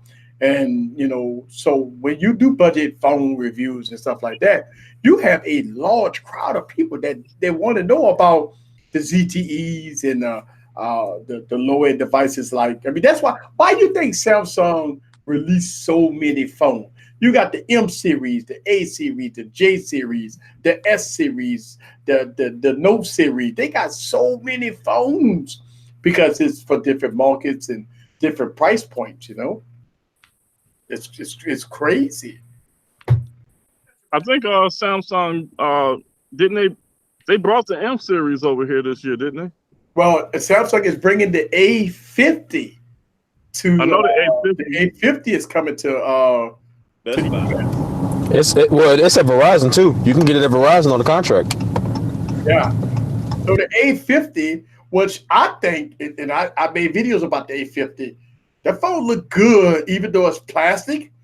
But damn, that phone looked good with the cameras on the back. I mean, it's a premium looking phone until you put it in your hand. It's a premium looking phone. Once you put it in your hand, it feels premium, but you know that it's not a premium phone. I'm gonna tell you what. I done got to the point with my channel where I'm looking at Amazon and I'm looking at these phones that's like the Mi 9 and the Redmi phones and everything that's like under $500, and that A50 and the A70 both under $400. There's some damn good looking phones for under $400. And you know what? Those phones are good. I've done a couple of videos on A50. Those phones are good. Let me tell you something. And this is why I be talking about this. People always talk about only broke people buy mid-tier phones and stuff like that. When you got a phone that got an A55 processor with 6 gigs of RAM, 128 gigs of storage for $400, we'll make that a mid-tier. I don't understand. That don't make it a mid-tier. It had the same specs as a $1,000 phone, but half the price. And people are like, oh, I don't mess with that because that phone is garbage. Even though it got the A55 and 8 gigs of RAM, that phone's still trash. Samsung phone is better. The Mi 9 got the same specs as the G8, and it's almost $150 cheaper in some places. But don't nobody, but they gonna shit on that phone because they don't know no better. Well, one of the biggest problems about the Mi 8 is that, or the Mi 9, is that people in the United States does not know what Xiaomi is. People can't even pronounce the word Xiaomi in the United States. So in order for the Mi 9 to get traction in the United States, they got to do the same thing OnePlus did. They got to get down on their knees and take care of somebody that's a United States player and get their phones in the United States. All they got to do is do what they're doing now: sell them shits on Amazon, and not be trying to force their way into the. Listen, Huawei got into trouble when they started saying, "Oh, we about to put our phones on AT&T and Verizon." And then the government was like, "Oh, say what? What's happening? Oh, word? Oh, nah, yo, son, I know they on stage right now, but you gonna make them. You about to cut that relationship in the middle of the presentation right now." You know what? That sucked. I remember that like I was yesterday. I think me and Catwoman was streaming. I was live streaming from the event. Right, we was live streaming. And that night when we got to talk to some of the executives at the party. This is why that party was so epic. We got to talk to some of them, like they was so mad, like they wanted to fight somebody. And I could get it, right? Like we were like, where's y'all PR people? Get y'all CEO out of here. He out here acting a fool. They got TMZ and everybody else right here. Yo, you about to have your man looking stupid on the internet. Get him up out of here. You know what I'm saying? Yeah. It was crazy. I can tell you, look, somebody say Xiaomi need to set up the briefcase, and that's what it's about. You got the briefcase, but do Xiaomi really want to get into the United States? Because they don't need it. Yeah, it ain't nothing that Xiaomi can do in the first place. Everybody keeps thinking that this is about Xiaomi, and it's not. It's about the it's between the U.S. and China and this trade war, and it's Xiaomi is the biggest fish in the game. They're the biggest pawn that the U.S. can play with, okay, to get what they want. So no, it's actually Huawei, but yeah. I mean, that's what I mean. Huawei. That's what I'm sorry, not Xiaomi, but Huawei. We were talking about Xiaomi, but yeah, Huawei. They're the biggest pawn that the U.S. can play with. So, and it even goes deep.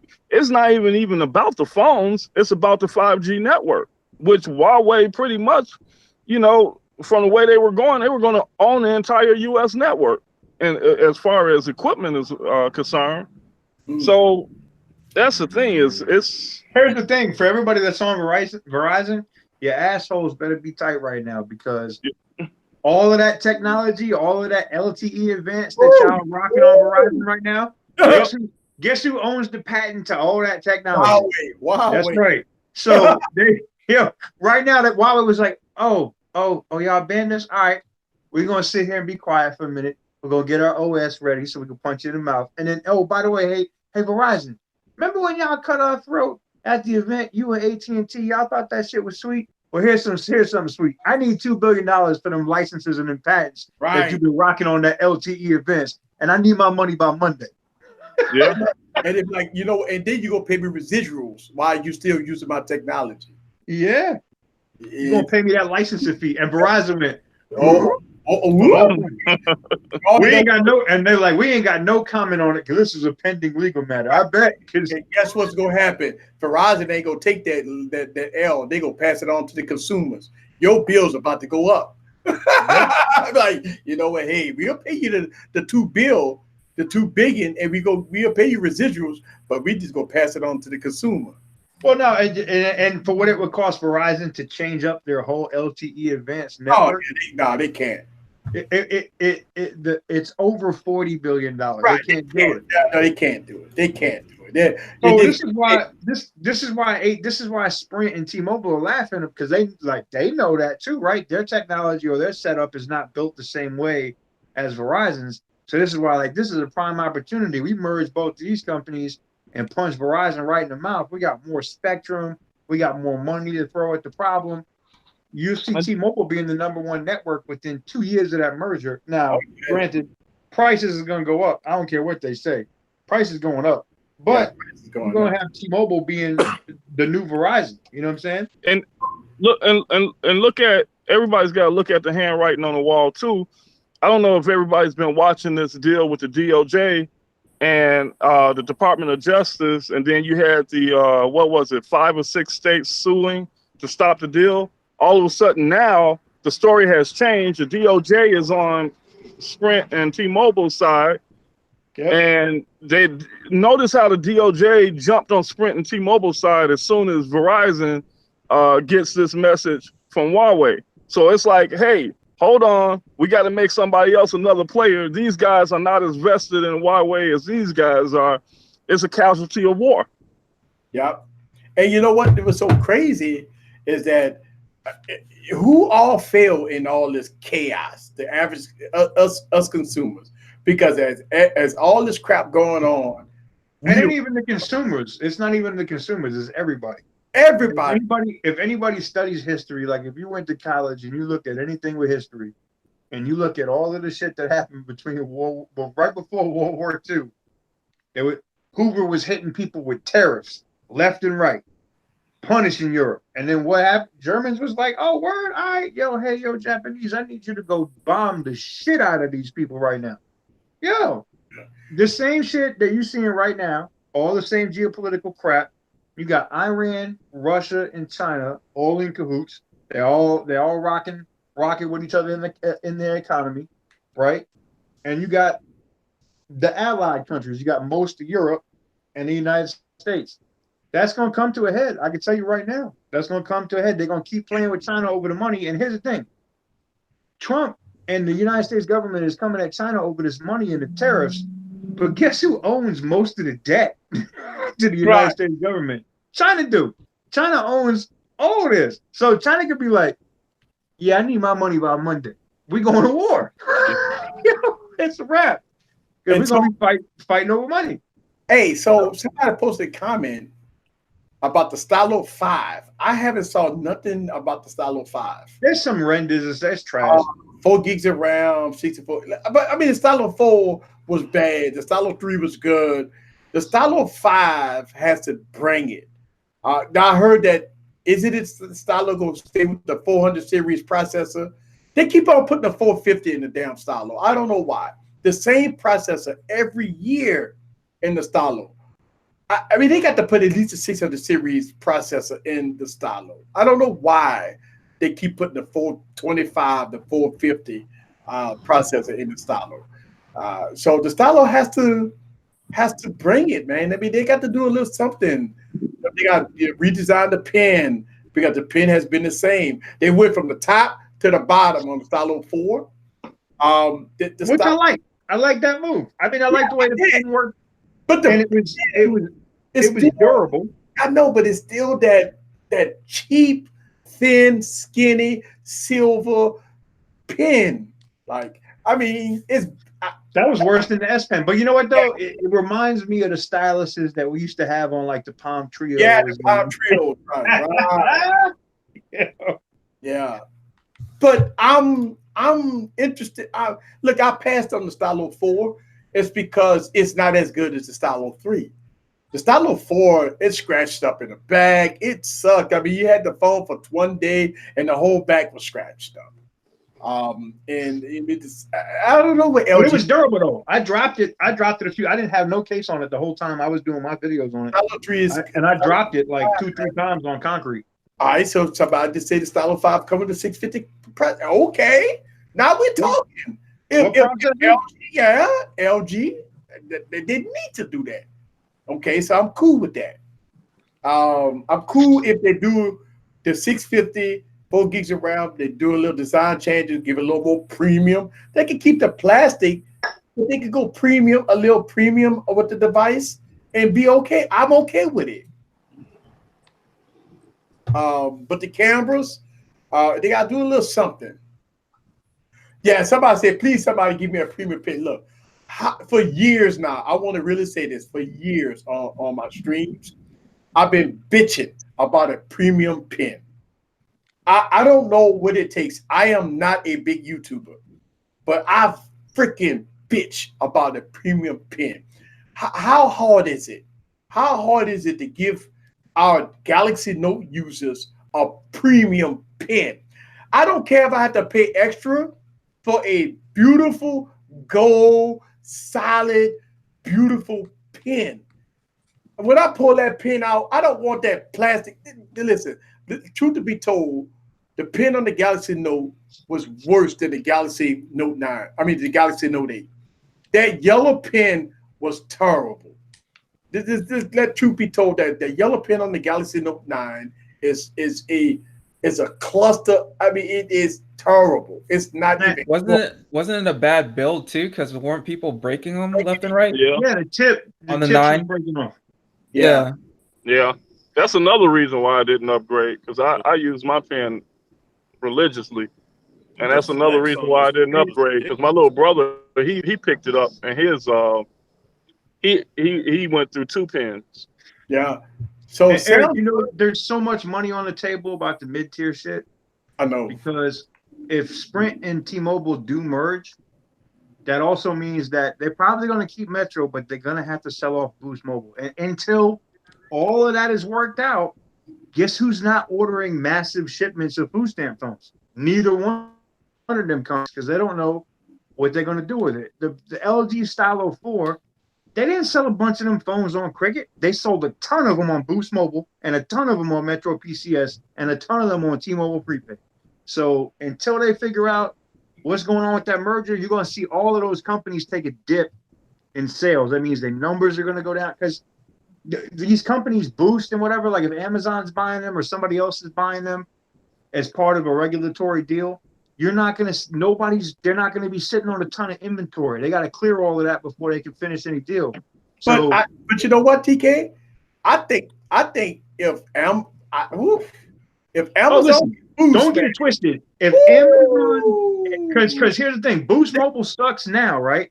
But if they combine Sprint and T-Mobile and they have all that spectrum, and then they tell Amazon they get the rights to use the whole network for a certain amount of time, Amazon's going to be like $30 a month, unlimited talk, text, and data. Exactly. They come in because Jeff Bezos is all about, I'm going to lose money and make money. And it's working for him so far. He's the richest man on the planet. Right. I can see if they'd be scared as shit if Amazon take on Boost Mobile, because Amazon sell phones.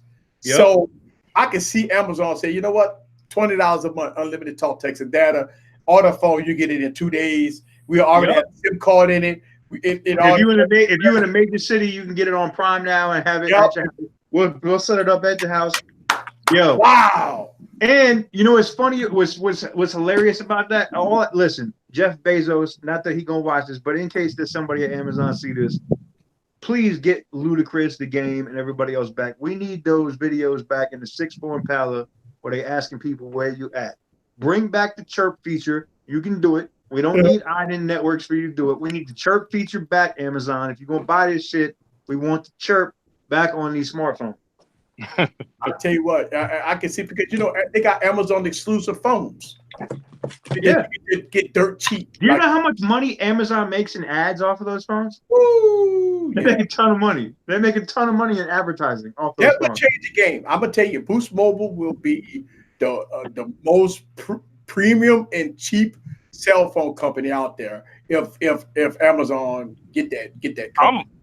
I'm really, from the way things are working out, I'm hoping it's Amazon that gets it, because Amazon will instantly become the new T-Mobile, where they'll keep T-Mobile and the other big boys in line. Well, they're going to also build a 4 carrier out of all of that. That's part of the regulatory deal. And everybody keeps forgetting about this little company called US Cellular. Now, if you out in the middle of nowhere, like some places out here in Carolina or New Hampshire or other places, they got this company called US Cellular. Now, US Cellular, they already got roaming agreements with both Sprint and T-Mobile. So if they merge, I have a feeling that you're going to see, because to make that 4th carrier, you know what I'm saying? You're going to, because they got all that spectrum now, they can afford to do it. They're going to have to give another company access to the network. It's probably going to be US Cellular. Yeah. But doesn't Walmart have their own phone brand that they're trying to push out now too? Well, Walmart had their own brand, but now they are in a partnership with America Mobile, aka TracFone, and Carlos Slim. So all of the like TracFone, Straight Talk, Family Mobile, I think there's some other crap that they sell. All of that's the same company. It's all prepaid and it all runs through the multiple carriers. They're all MVNO agreements. But yeah. Who wants the chirp back though? Nobody wants the chirp back. I miss the chirp. Nobody misses the chirp. Oh man, I had it on Sprint. I was paying for it. I never used it, but maybe one time in my whole life. Yo, that thing was the blast, man. If you had your homie was at the store, you could light them up. Like they could be shopping. You could be like, and just I don't say think whatever. it's gonna come back. I don't think it's gonna come back because too many people is getting in trouble over that shit. Like I remember being at the fucking barbershop and dude's girl fucking chirped him in front of everybody. I was like, who the fuck are you fucking with? Yo, I was like, oh shit. Yo, especially because right before the chirp went away, they had this service where you could see where you were on the map. I forget what it was called, but they could see where you were. And if they knew you were somewhere public, like at the mall or at the store, the homies would be like, and then they either chirp you and be playing some porn or something else, and it'd be loud as hell. You'd be trying to reach for your phone, try to turn it down. It was over with. You was done. It was getting you. Now, I missed the chirp. I loved the chirp. The chirp was awesome. Hey, you know what? We missed a lot of stuff because the Nextel phone was so loud. Oh my God, it was the loudest phones on the planet. That phone was a bullhorn. I think it had like JBL, some type of speakers in that thing. Yeah, you knew. Like, and that was the thing. Like, I had the StarTAC, but then when I saw everybody walking around with, I was like, yo, I had to get me one of them joints. I had to get the Motorola, the big, the smartphone Motorola flip. What was it, the I-970 or whatever it was. That joint with the big screen. Yo. Oh man, it was fun. That was fun times, man. And then Apple came out with this $600 iPhone with Edge on it, and that changed the game. I think Apple changed the whole smartphone industry, man. They came out with the iPhone and they changed everything around. BlackBerry was done. BlackBerry was done. BlackBerry didn't have to be done though. I know. That pisses me off. They already owned QNX, and they kept riding that shitty OS for 3 more years. When they had a faster, smoother, more robust OS, they could have launched that shit the next year and crushed the iPhone. Apple threw a lot of money at that shit, though, bro. Apple threw so much money, man. Yeah, BlackBerry had more money at the time, though. BlackBerry was the dude. And that's that's what agitates me so bad about all these guys that say, "Oh, Apple's got more money than anybody. They ain't going nowhere." The last company that had that arrogance name was BlackBerry.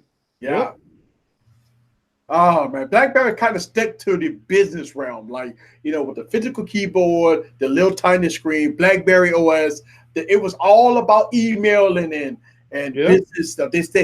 But Apple focused on the millennial. They focused on with the pretty colors. Remember the iPods and the iPhone. They had the colors and all that. So Apple went into a totally different direction.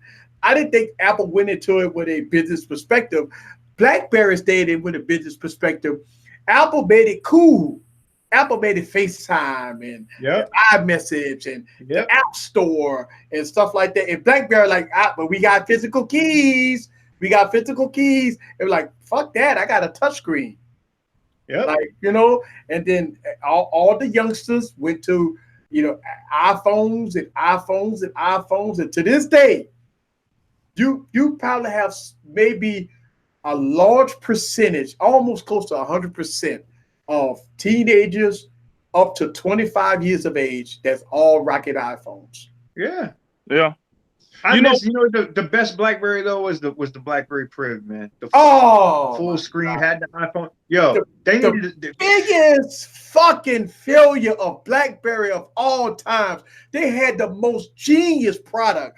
The BlackBerry Priv was the perfect product. Samsung 2K display, a 21 megapixel sensor on the back that shot 4K. Man. Man, the keyboard, and then you could have the slide out keyboard. And man, that was one of my favorite phones. But they just so stupid, man. Oh my God, that was you slide the keyboard out when you want it, slide it back in if you don't want it. You can use the touchscreen only. Oh man, and it was like their replacement was the freaking Key One. That was their replacement phone, the Key One. And the Key One was trash. I mean, as a BlackBerry fan, it was great for like the first 2 days, and then it would lag out and it was trash. Oh my God. Okay. Yeah, I one of the things that I was hoping at the time, I was hoping that BlackBerry would have bought Palm. Yeah. Because that was another situation where WebOS was awesome. Yeah. WebOS to me was the operating system at the time that could have gave Apple a run for the money, but they put it on that garbage hardware. Listen, Apple and Android are using WebOS right now. What are you doing on your phone? Gestures. Yeah. Exactly. BlackBerry Playbook. The BlackBerry Playbook was perfect. Oh my God, that tablet was perfect. I got one of those here. I still play. Yeah, I have a BlackBerry Playbook too. Yeah, I don't know why BlackBerry didn't buy Palm at that time. They should have just bought them. Because the OS was awesome. The hardware was the most garbage. I know everybody was wondering, what in the world did they come out with this piece of garbage hardware with that OS? It made no sense. That was BlackBerry's demise. What'd you say? So if you win some, you lose some. I mean, sometimes you can look back at shit and be like, man, I should have done something different. But big at facts. the same time, when you living in the moment, your eyes is different. Yep. LeBlanc can attest to that. Yep. Blockbuster. Period. Blockbuster. They never got caught up with times. Blockbuster. Perfect. They had this. It was perfect. But can you imagine the people in the boardroom of Blockbuster? Oh, ha ha ha! People are mailing discs in the mail. Yo, them people are probably sitting there like, some bitch. Look at this. Right. Blockbuster was perfect. They had the platform, they had the infrastructure, they had everything, but they sat on their ass and didn't update with time. That's all. Oh no, the thing about it did not have the infrastructure. I don't think they had the warehouses to compete with what Netflix had started out doing in the beginning. But it probably wasn't even about mailing. It wasn't even about mailing the discs. Like Netflix only did that for the first couple of years, and then they flipped to streaming. They were like, bump all this mailing shit. Blockbuster capable. That's what Blockbuster should have came in and started their own streaming services before Netflix. That's the whole thing. Because Netflix came out with the same concept, but you have to mail shit in. You have to Yep. mail shit in. But that's the problem. When you at the top for so long, you become complacent. You either got to stay ahead constantly, or you get comfortable, and then somebody else comes up and tries to get you. Well, what it is, it becomes a cost of infrastructure change. For instance, like right now, right? I've got the popcorn. I'm trying to set this company up because Garrett's, I know everybody's heard of Garrett's popcorn. They're the largest outfit in the game, okay, as far monetarily wise, all right? And they're bigger internationally than they are here in the States. But I know personally that Garrett's can't do what I do. Garrett's can't hold 140 different flavors in the store at one time, okay? But I know that Garrett's watches us because of some of the moves that they've made as we've progressed. The thing is I know that if we put enough pressure on Garrett's only option is to buy us. It would cost them an arm and a leg to duplicate what we're doing. So the cheapest thing for them to do would be to buy us before we got bigger. And that's what happens with a lot of these companies.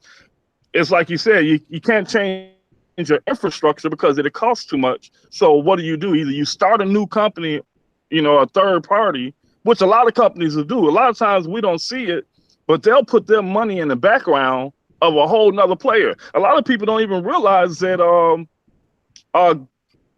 Yahoo was part of the reason that Google even exists.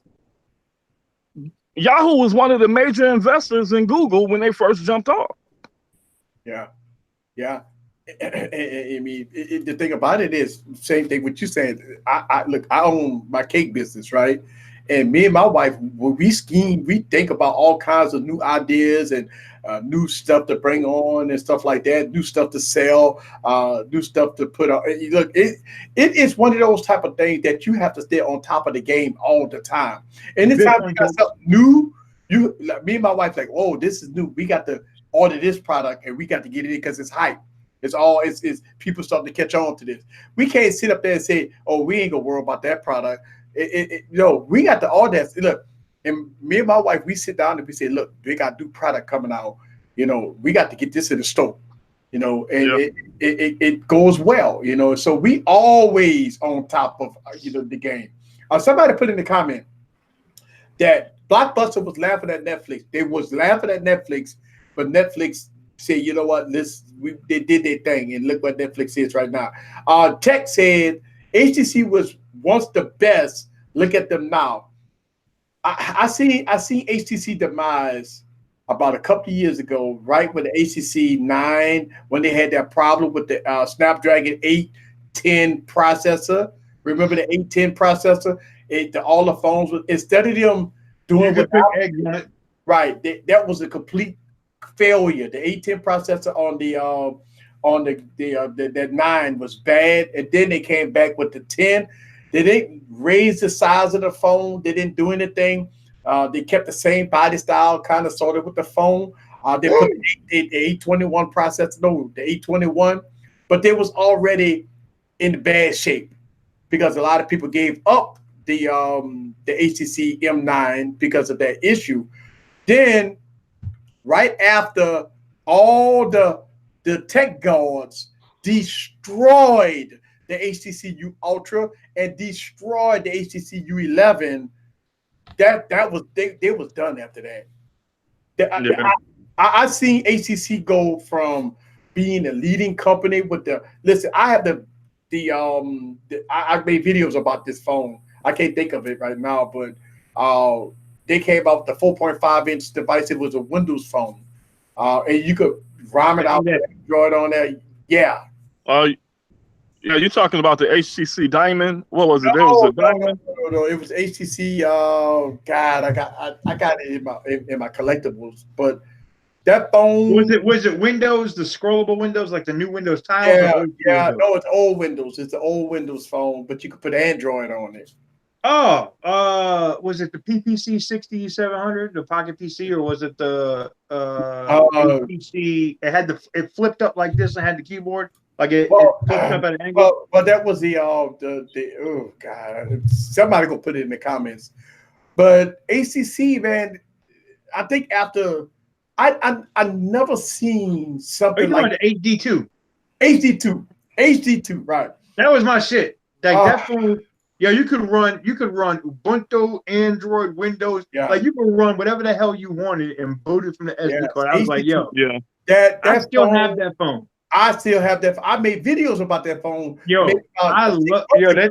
Yeah, yo. And what's crazy, like you can still like there's still people like you can look. I ain't seen a Pi build for it yet, but you I'm can quite sure find they have Nougat and nougats stuff like and that. a couple of beta Oreo builds for that phone. That's hilarious. And so HTC was the go-to phone, right? ACC was the go-to phone.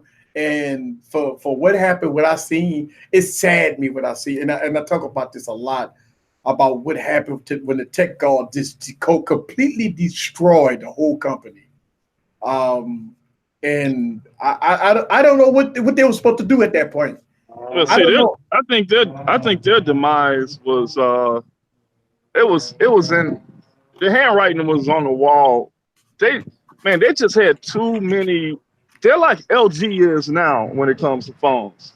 They it's like they can't market their stuff right for the life of it.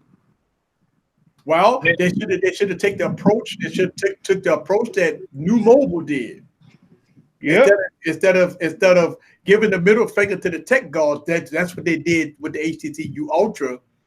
They should have took care of the smaller channels, and we would have did what we You had. ain't you ain't think Google ain't learned that lesson because HTC is still making their hardware. Guess who they giving all the phones to now? Right. Yeah. That's When why. when Marquez is having to go to Best Buy to go buy his Pixel 3a because Google's like, fuck this dude, we're gonna Right. give And all the smaller channels was getting, and that it was so strange. The first time I ever got an email from Google said, "Hey, you want to test our phone?" Really? What? Google? Okay. So when they started sending me phones, I'm like, I had like 20,000 subscribers. I'm like, wow.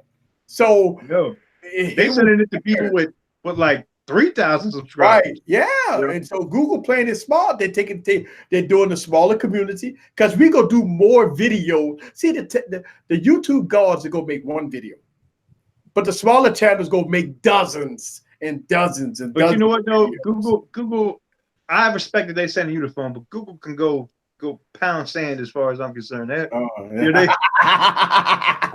gotta buy mine. They don't like it. They know I will roast them. They know it. That's why they like I mean, don't send him shit. but here's the thing: I roast them too. Remember, I made the video. I know. Google. That's why I was surprised. I was like, yo, they still send him the phone. I'm Look, like, yo. I made a video, dear Google, man. If y'all didn't see that video, man, I felt after I made that video, I would never get another Pixel, and I got another Pixel. It was weird. You should be pressing on that relationship. I see. Shout out to Alan. I know he in the chat. He getting laptops in the friggin' mail and all kinds. I'm like, damn, son.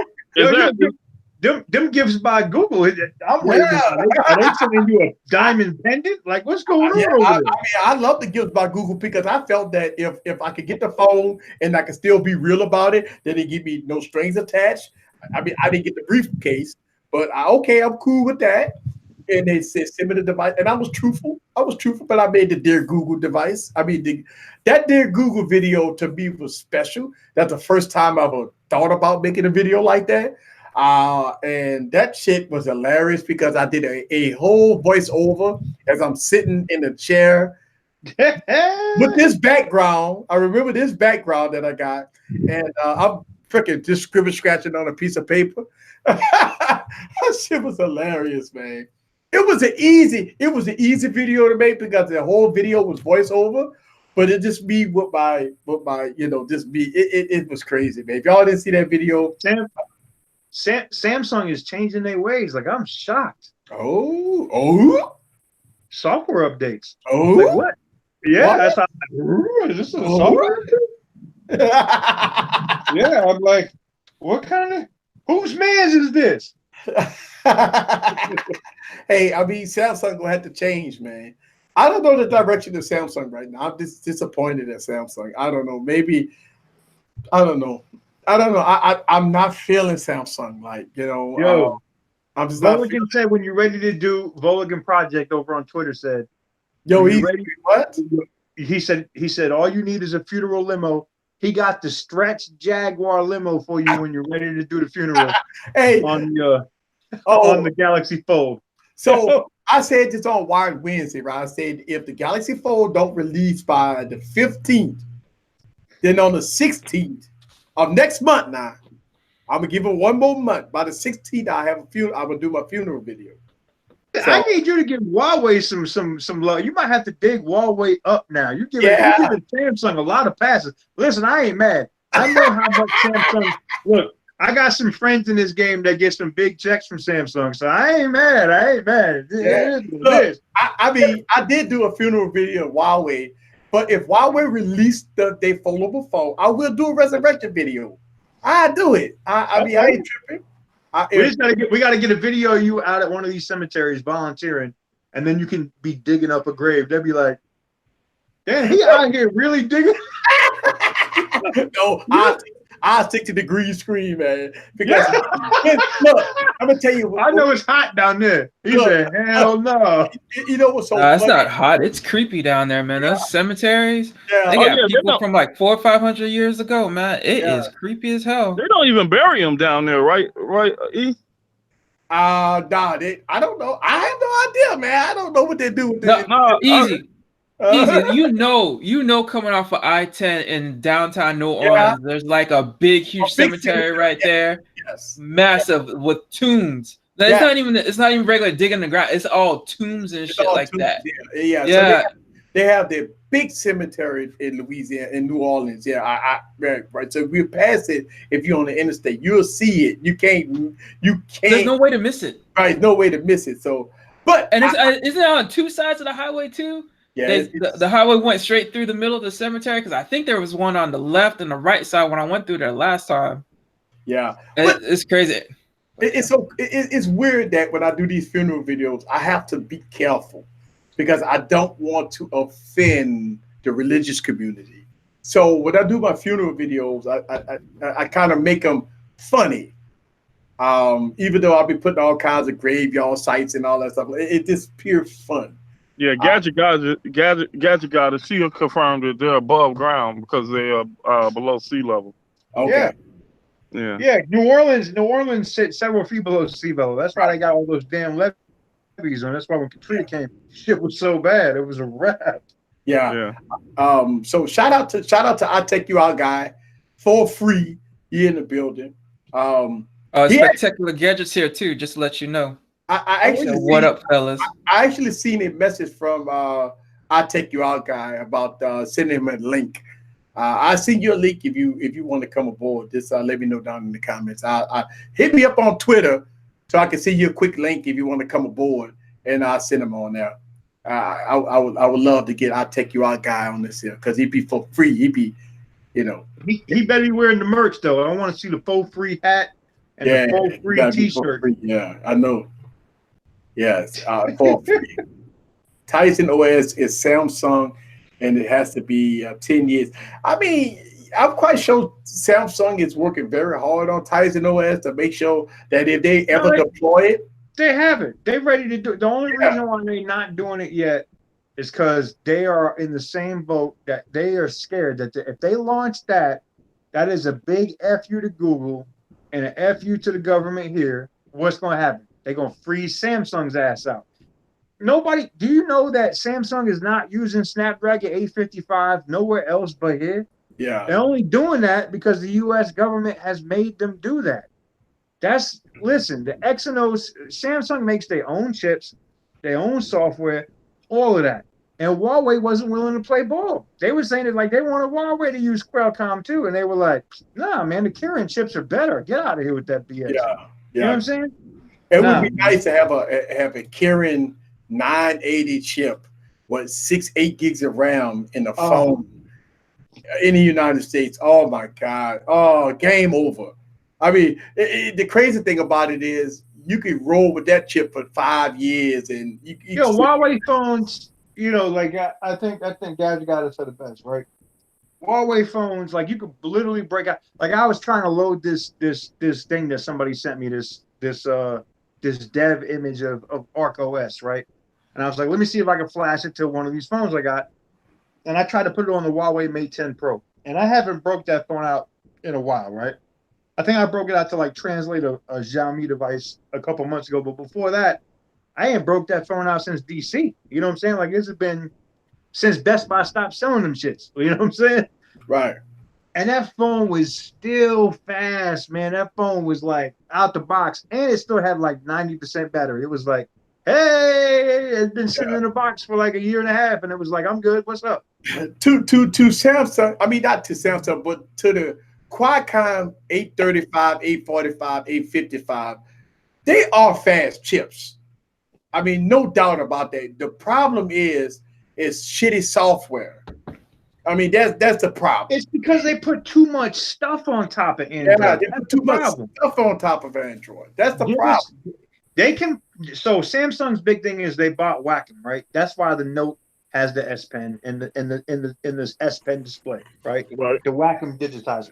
You can still make that work with stock Android, and if you don't want it to be stock, you can skin the icons, and that's it. We don't need all this extra bullshit that nobody's using. Give us ability that when listen, if Samsung was smart, they would pare down the OS so much that when Google was like, hey, we released Android Q, Samsung could be like, because they already are enough. You don't see any tramp stamps on the Verizon Samsung phones anymore. There's no more branding of Verizon on anything Samsung or any other carrier on the phones. You don't see it. Samsung's in a position where they could be like, listen, we're not putting your carrier crap on the phone. If the customer wants it, they can download it just like they can on Apple. All right. And when Google's like, hey, Android Q is available, next day Samsung could be like Android Q, boom. And that would turn that around, but they're not going to do that. They're stupid. Yeah.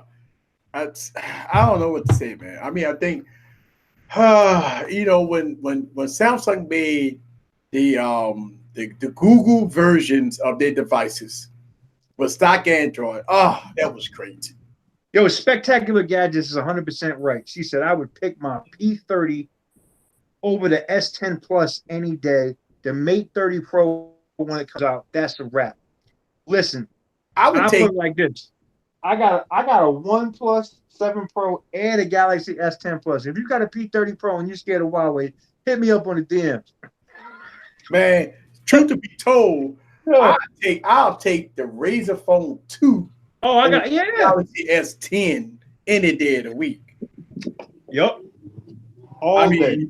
I mean, truth to be told, I'd take a Sony XA2 Ultra over a Galaxy S10. Come on now. I mean, this truth to be told. I mean, yo, and the XA2 Ultra can run Sailfish out the box. You can literally just load it. Yeah, the XA2 Ultra is a great phone. I play games on that big old phone. Look, the XA2 Ultra kind of reminds me of the Razor Phone 2. Big, bulky, it runs good. Oh my God, the thing runs so good. So I would definitely take that. I would take that over, you know. Look, somebody say I'm crazy. Hey, I'm just being real. I think my biggest problem, and I must have to make a confession. I have so many phones. I have so many phones that run so good. When you pick up $1,000 phone and it runs okay, okay ain't good enough. When I got another phone that costs like $300 that runs just as better as the $1,000 phone. And look, here's my thing. I give Samsung so much hell because they're supposed to be the win all be all. So yes, I do nitpick with Samsung. I mean, I really cringe when it comes out to Samsung because what I've been seeing over the last, and I got all the Samsung phones. What I'm seeing over the last couple of years, I don't see Samsung going up. I'm seeing them kind of making a decline. Performance haven't been that great. They're taking away things like headphone jacks and pro mode, and they're not putting 90 hertz displays on phones. They're not going to 4K. I mean, that to me, that's not going up. That's staying right here in the middle or declining. Where you got phones like Sony, been putting 4K displays on phones for years. Since the Z5. Since the Z5, you got phones like OnePlus put 90 hertz display. Why Samsung didn't do it first? Right? They put 90 hertz display. You got the Razr phone 2 years in a row with 120 hertz display on it. And that's what I'm saying. Like Samsung's supposed to have this shit already. Samsung's supposed to have it already. Now, Ganosa said 4K is overkill. I beg to differ. If you look at a Sony XE Premium, oh my God. Oh. Listen, the XZ2 Premium, I still keep. I kept the silver joint. I still have it. Oh. And I would say this.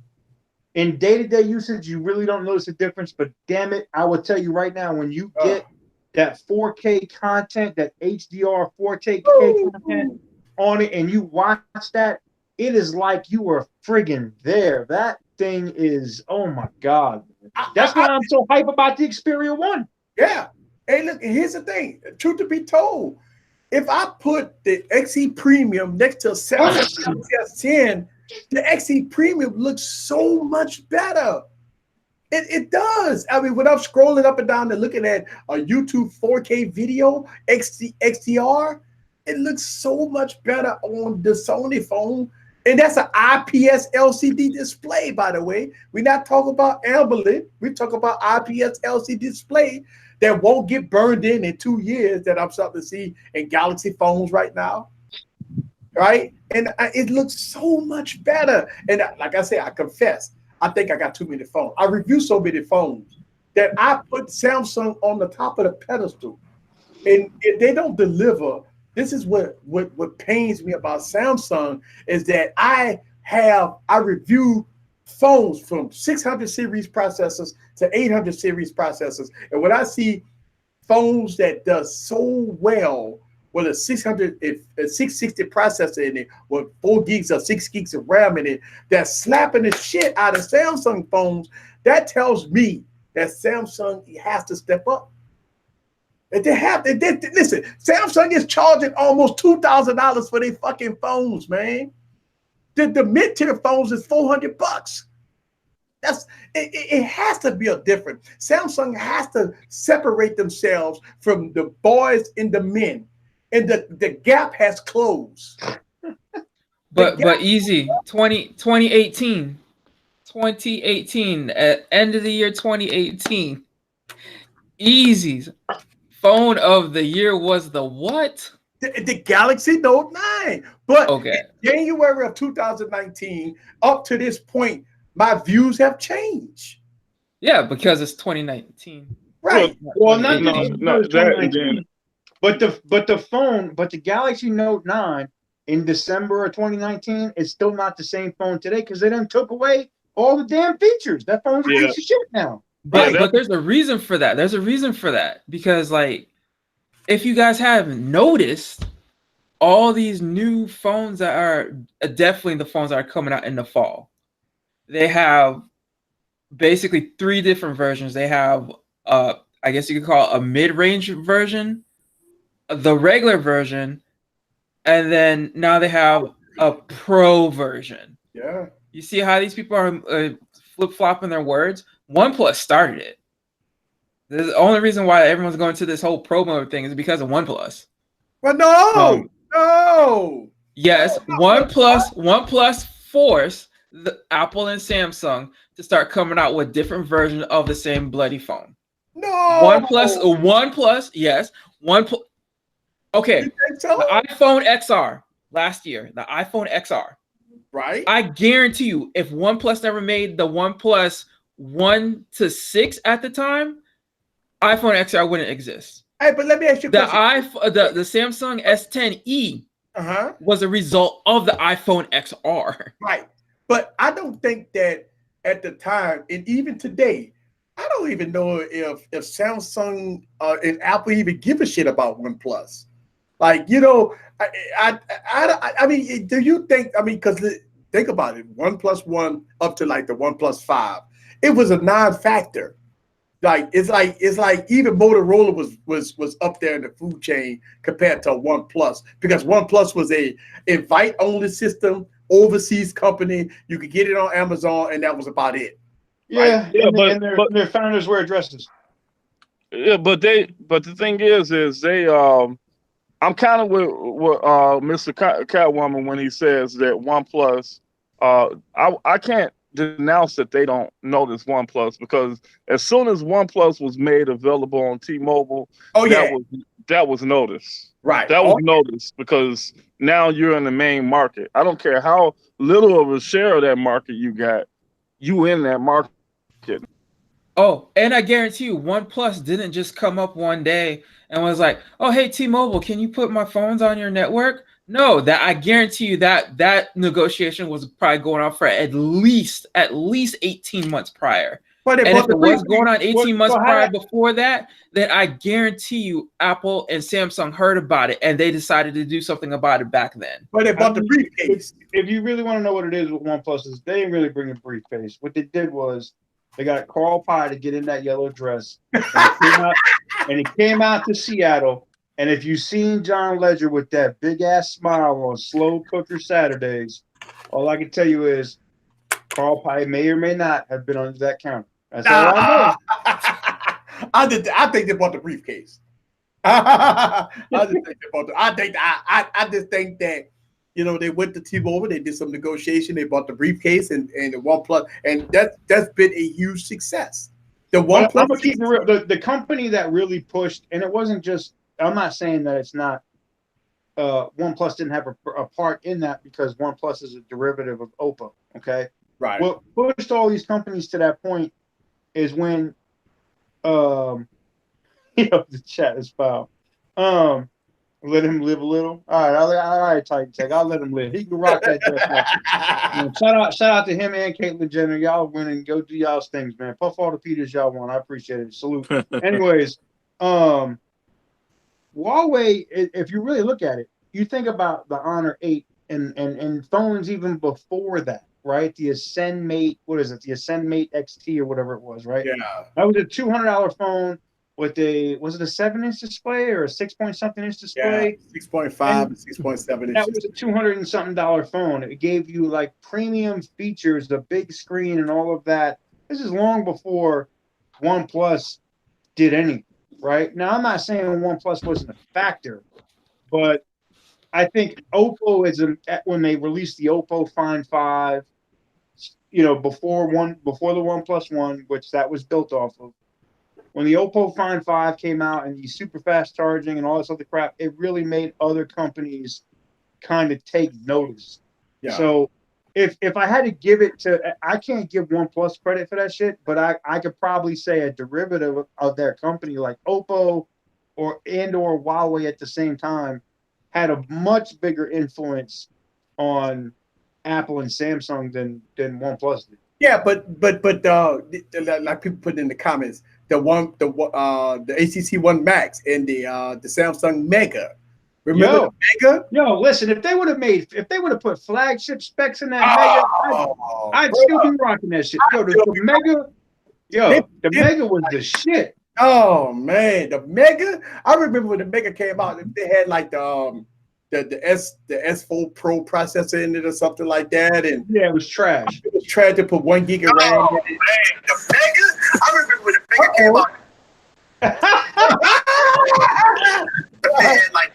What up, though? What up? And I remember the Mega, man. The Mega. The Mega was laggy. Oh yeah. Look. Gadget got us through the screen. She said it was slow as shit. Yo, the screen was big. If you were just using it just to watch YouTube or something, it was good. But if you tried to do anything on that phone, that shit was a wrap. Yeah. Oh man. You know what phone I actually kind of missed, even though it was gimmicky as hell?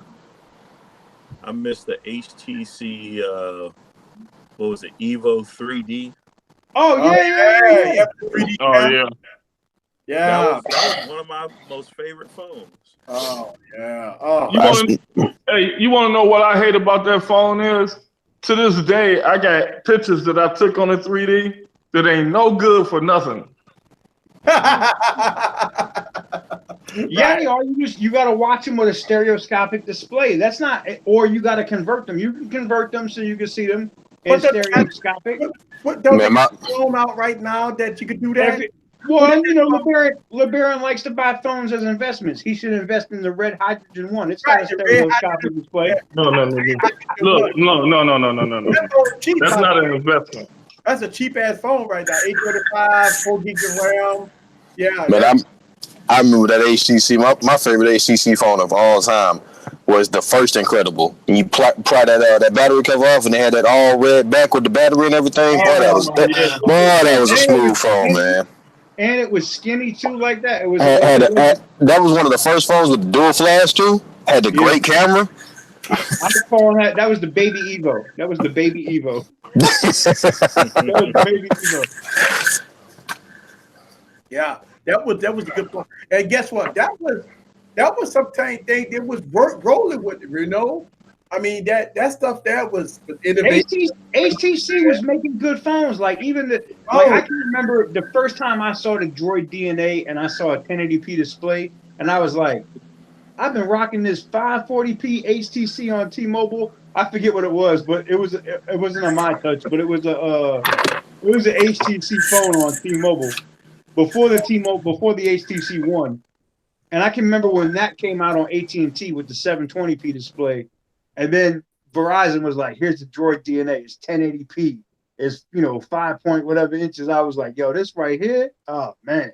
Mm-hmm. I remember when 5-inch phones were massive. Yeah. Yo, when the original Note came out, people was like, yo, that's goofy.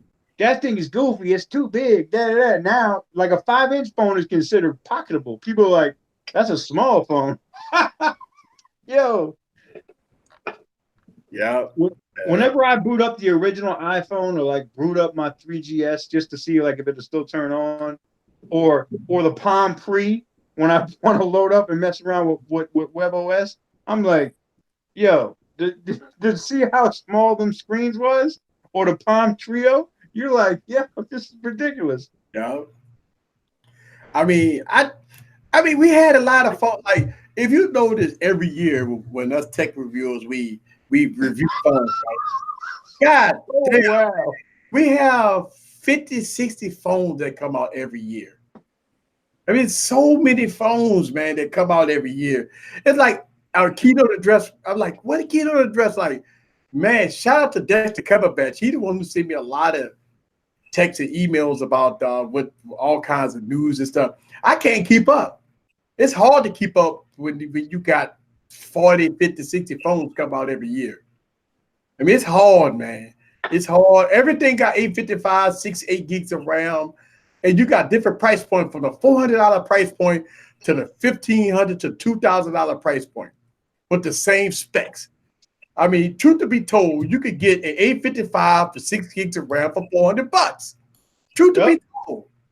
Yo, this Xiaomi right here, this right here, 855, 6 gigs of RAM. In my opinion, right now, if you're doing YouTube and you're using your phone, it's the best damn camera you can use right now, outside of the front-facing camera on the OnePlus 7 Pro. Because LeBaron is looking so damn crispy. If we don't get you a sponsorship for Just for Men, and you don't take over, Man, y'all foul, man. I'm telling you right now. No, I'm just saying. Like before, LeBaron had the OnePlus, nobody saw no gray. He didn't have the grays and shit. Nobody could see that. Now he We got didn't even know the band was 7. light skinned before that OnePlus 7 Pro. Hey, I'm not light-skinned. When he had the Note 8, he looked like Obama before he went into office. And when he got the OnePlus 7 Pro, he looked like Obama out of office. Yo. No, we got to get LeBaron that. We got to give him that Asus phone, because if he looked that clear on OnePlus, flip that camera around, see how much look. We gonna have clear cell commercials to make. Oh. I mean, what Lenovo is doing with this? They talk about 100 megapixel camera, man. Who? Lenovo. Man, they've been talking about that camera for about 2 years now. Lenovo coming out with 100 megapixel camera, man. They they gonna erase everybody's storage trying to store them damn pictures. one gig photos. You gonna see all kind. Here's the thing: if they come out with that, I'll say this: as far as like dating sites, you'll actually see what people look like instead of that like fucked up pixelated photo. Like you'll actually know if that's the person that you were supposed to meet up with. Oh. Yeah, these but phones, them dating sites, they only do headshots, so hey, these phones is messing up the fishing game. I know. It's got to be messing up the fishing game. Look, that show about to go out of business, man. Catfish is over. It's over.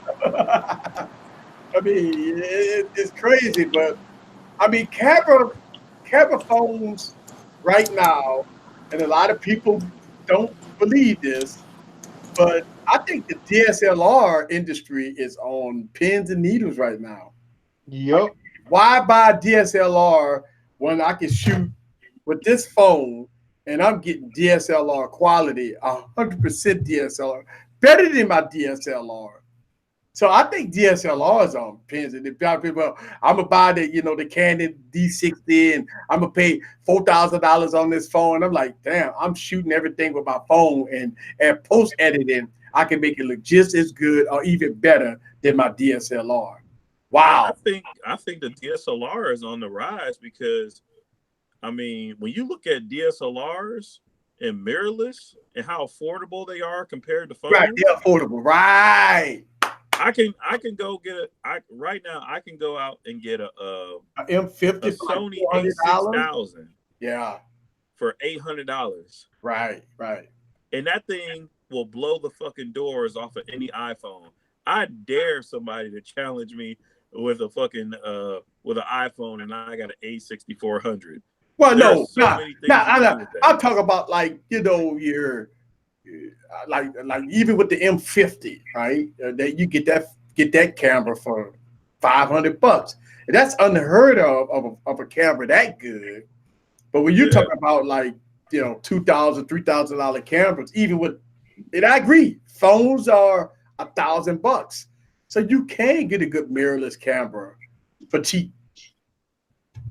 I mean, if anything, it helped out with getting some of the prices down, because I remember if you wanted to record like a kid's basketball game, or have like a decent quality to like show to some scouts or whatever, like you could only see so much on a phone. But those dudes that had like the zoom in, handy quarters and stuff, they were sending off good footage. And now anybody can do that. You can do it stupidly cheap.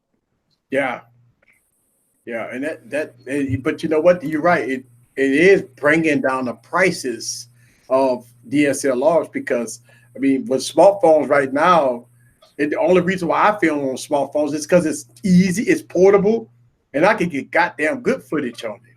So that's why I use phones, because it shows so good, and I can do so much in post, especially when you shoot it long. I never thought we come to the day that we could have log support on phones, rather than having a higher DSLR, where you could shoot log on a phone, and then post editing, you could put color packs and lush packs in and make it look as good as a DSLR.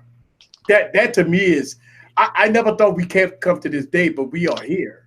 Here's the crazy part, though. This is what I think in the back of my mind, because we always got people who talk about, well, I don't have the equipment, I don't have the gear that the bigger YouTubers have and stuff. It's like, okay, if you buy a Samsung S model, and you buy a Note model in the same year, you could have bought an A7 III and a lens.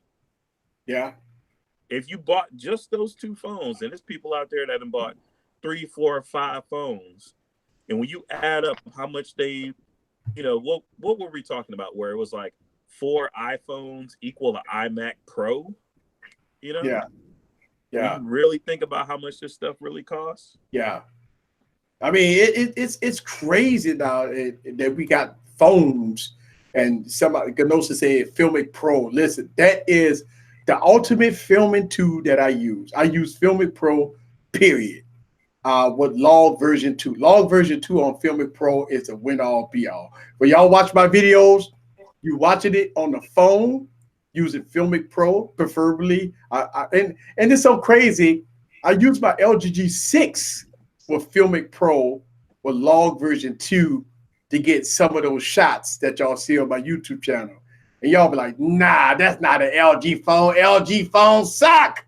And I'm like, I use LG phones to film. Really? They that good? I'm like, yeah.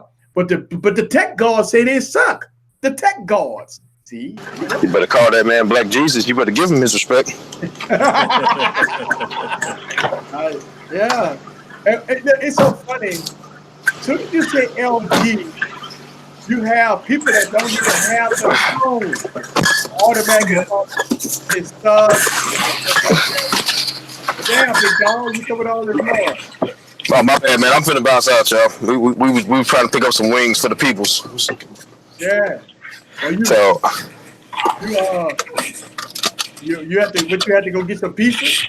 Nah. We went and got some wings and stuff for the Father's Day crew here in town for the weekend. So we finna go turn it up a little bit. So I'm still being the stream chatting with everybody, but we finna go get fucked up. You know how they say. So yeah. I'll let y'all, man. All right. Peace. Yeah. So I remember that when I use phones to record everything on my YouTube channel. Now, don't get me wrong, I got all this light. Light does make a difference, folks. When you got all this high-end light and you're doing green screen, and it's all about post-editing,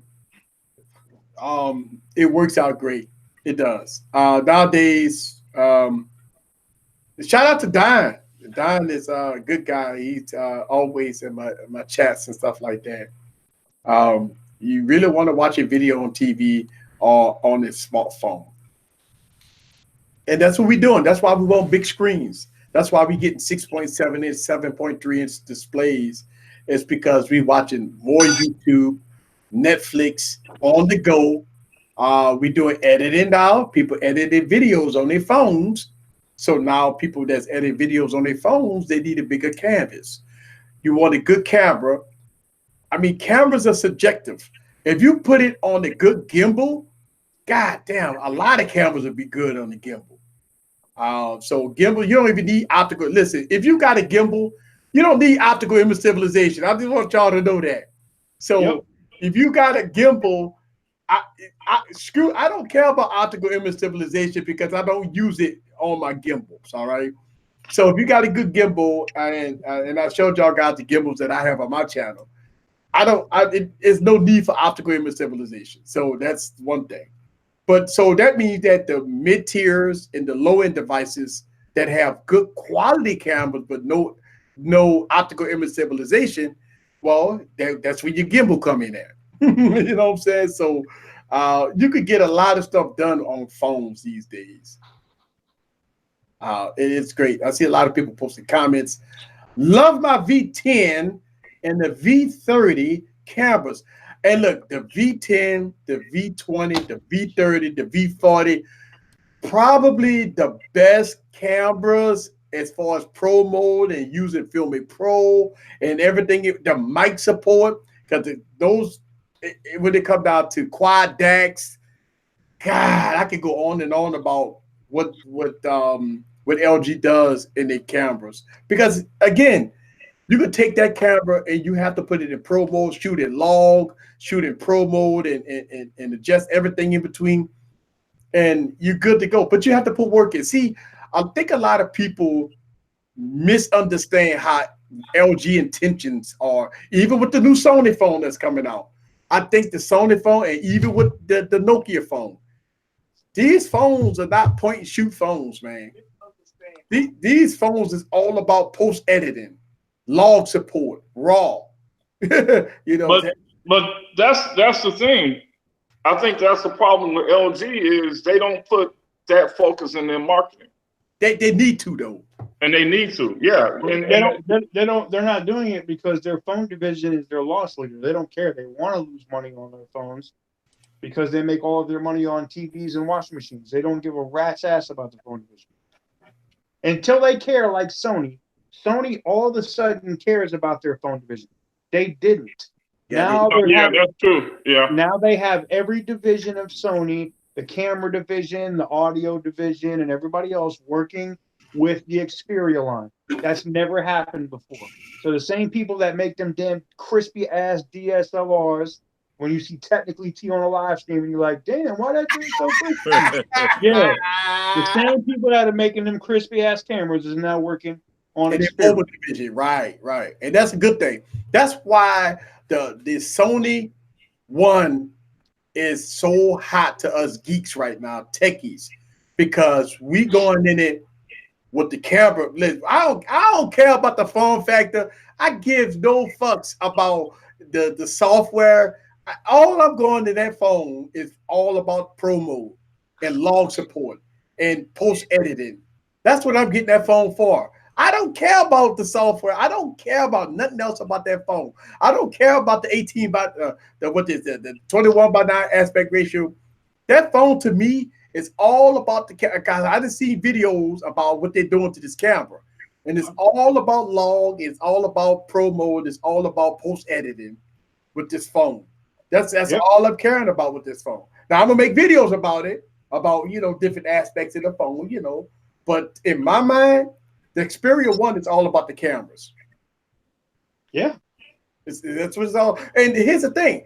Truth to be told, I'm looking for a device that's going to replace my LG phones. And boy, you should get a P30 Pro from Huawei.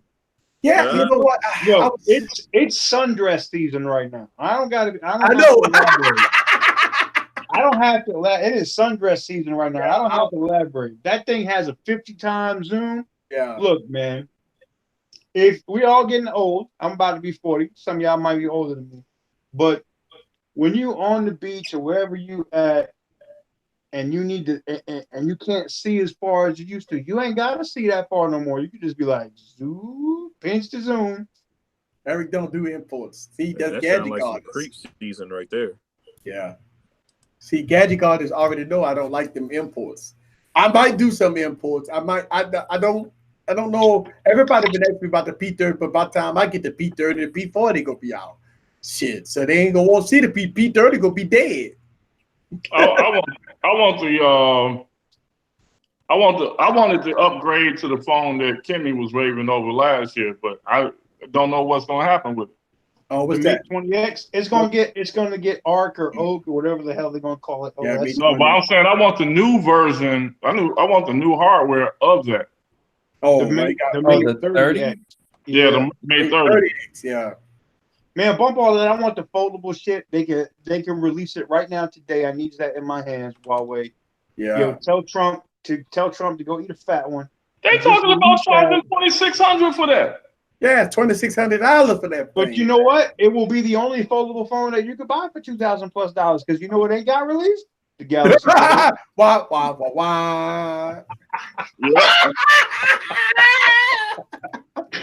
That one ain't releasing either. It's releasing. It's releasing. The Mate 20X is not out yet. I don't know how they gonna do this. Are they gonna wait till 2020 to do the Mate 30X? Because they cannot release the Mate 30X this year. Because the Mate 20X is supposed to be out. I'm sorry, the Mate 20. I'm thinking about the foldable joint. All right. No, the Mate 20X was last year. The Mate 30X is this year. I don't know what we gonna do. Why we got to release that foldable joint, man? They're going to. And you know what though? I know they're talking about using sailfish, and that's cool. But they need to say bump it. Don't pussyfoot around with it. Don't halfway do it. That's like saying just a tip. No, man. Huawei needs to not. The just a tip shit is not going to work. You got to go balls deep. We're done with the just a tip shit. You need to release Arc OS and put it out there on all your phones, balls deep. Just be done with it. Call it a day. Well, apparently they gonna do it. Well, see. There's different reports. Like some people are saying, well, they may rock Sailfish OS for a year or 6 months, and it's like, nah, nobody wants. I mean, that's it. Not that Sailfish is bad. You can run it on a lot of Sony devices, but it's like that's just a bastardized version of Android. It's like, nah, man, Nobody wants that shit. Like, you need to release Arc What are OS you talking with about? that 60% faster OS than Android, and step on these people's necks and teach Google a lesson. I want to see, and people are getting mad at me, I want to see Google go bankrupt. I want to see them step on Google's necks, just like Google was stepping on Yahoo, Lycos, and everybody else's necks, because Google got so far away from being a damn search engine. They're doing everything else now. I want to see them lose that shit.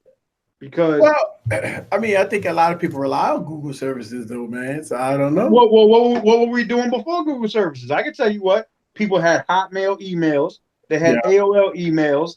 They was using Lycos. They was using, whatever else to upload their photos, OneDrive. There's other stuff they could do. They ain't got to have Google. Like, everybody's like, I got to have all my Google shit. No, I'm done with Google. Google can go jump off a bridge. Because here's the thing with Google. Google did a bitch move. If Google would have been a real company and would have been like, you know what, the government said they're blocking you, but we're taking a moral stand here and saying that, nah, this is not going to happen. Because they put their entire operating system at risk when they made that move. Because now, you guys, why do you think Xiaomi and OnePlus 2, the whole BKK consortium, Vivo, Oppo, and OnePlus are like, word?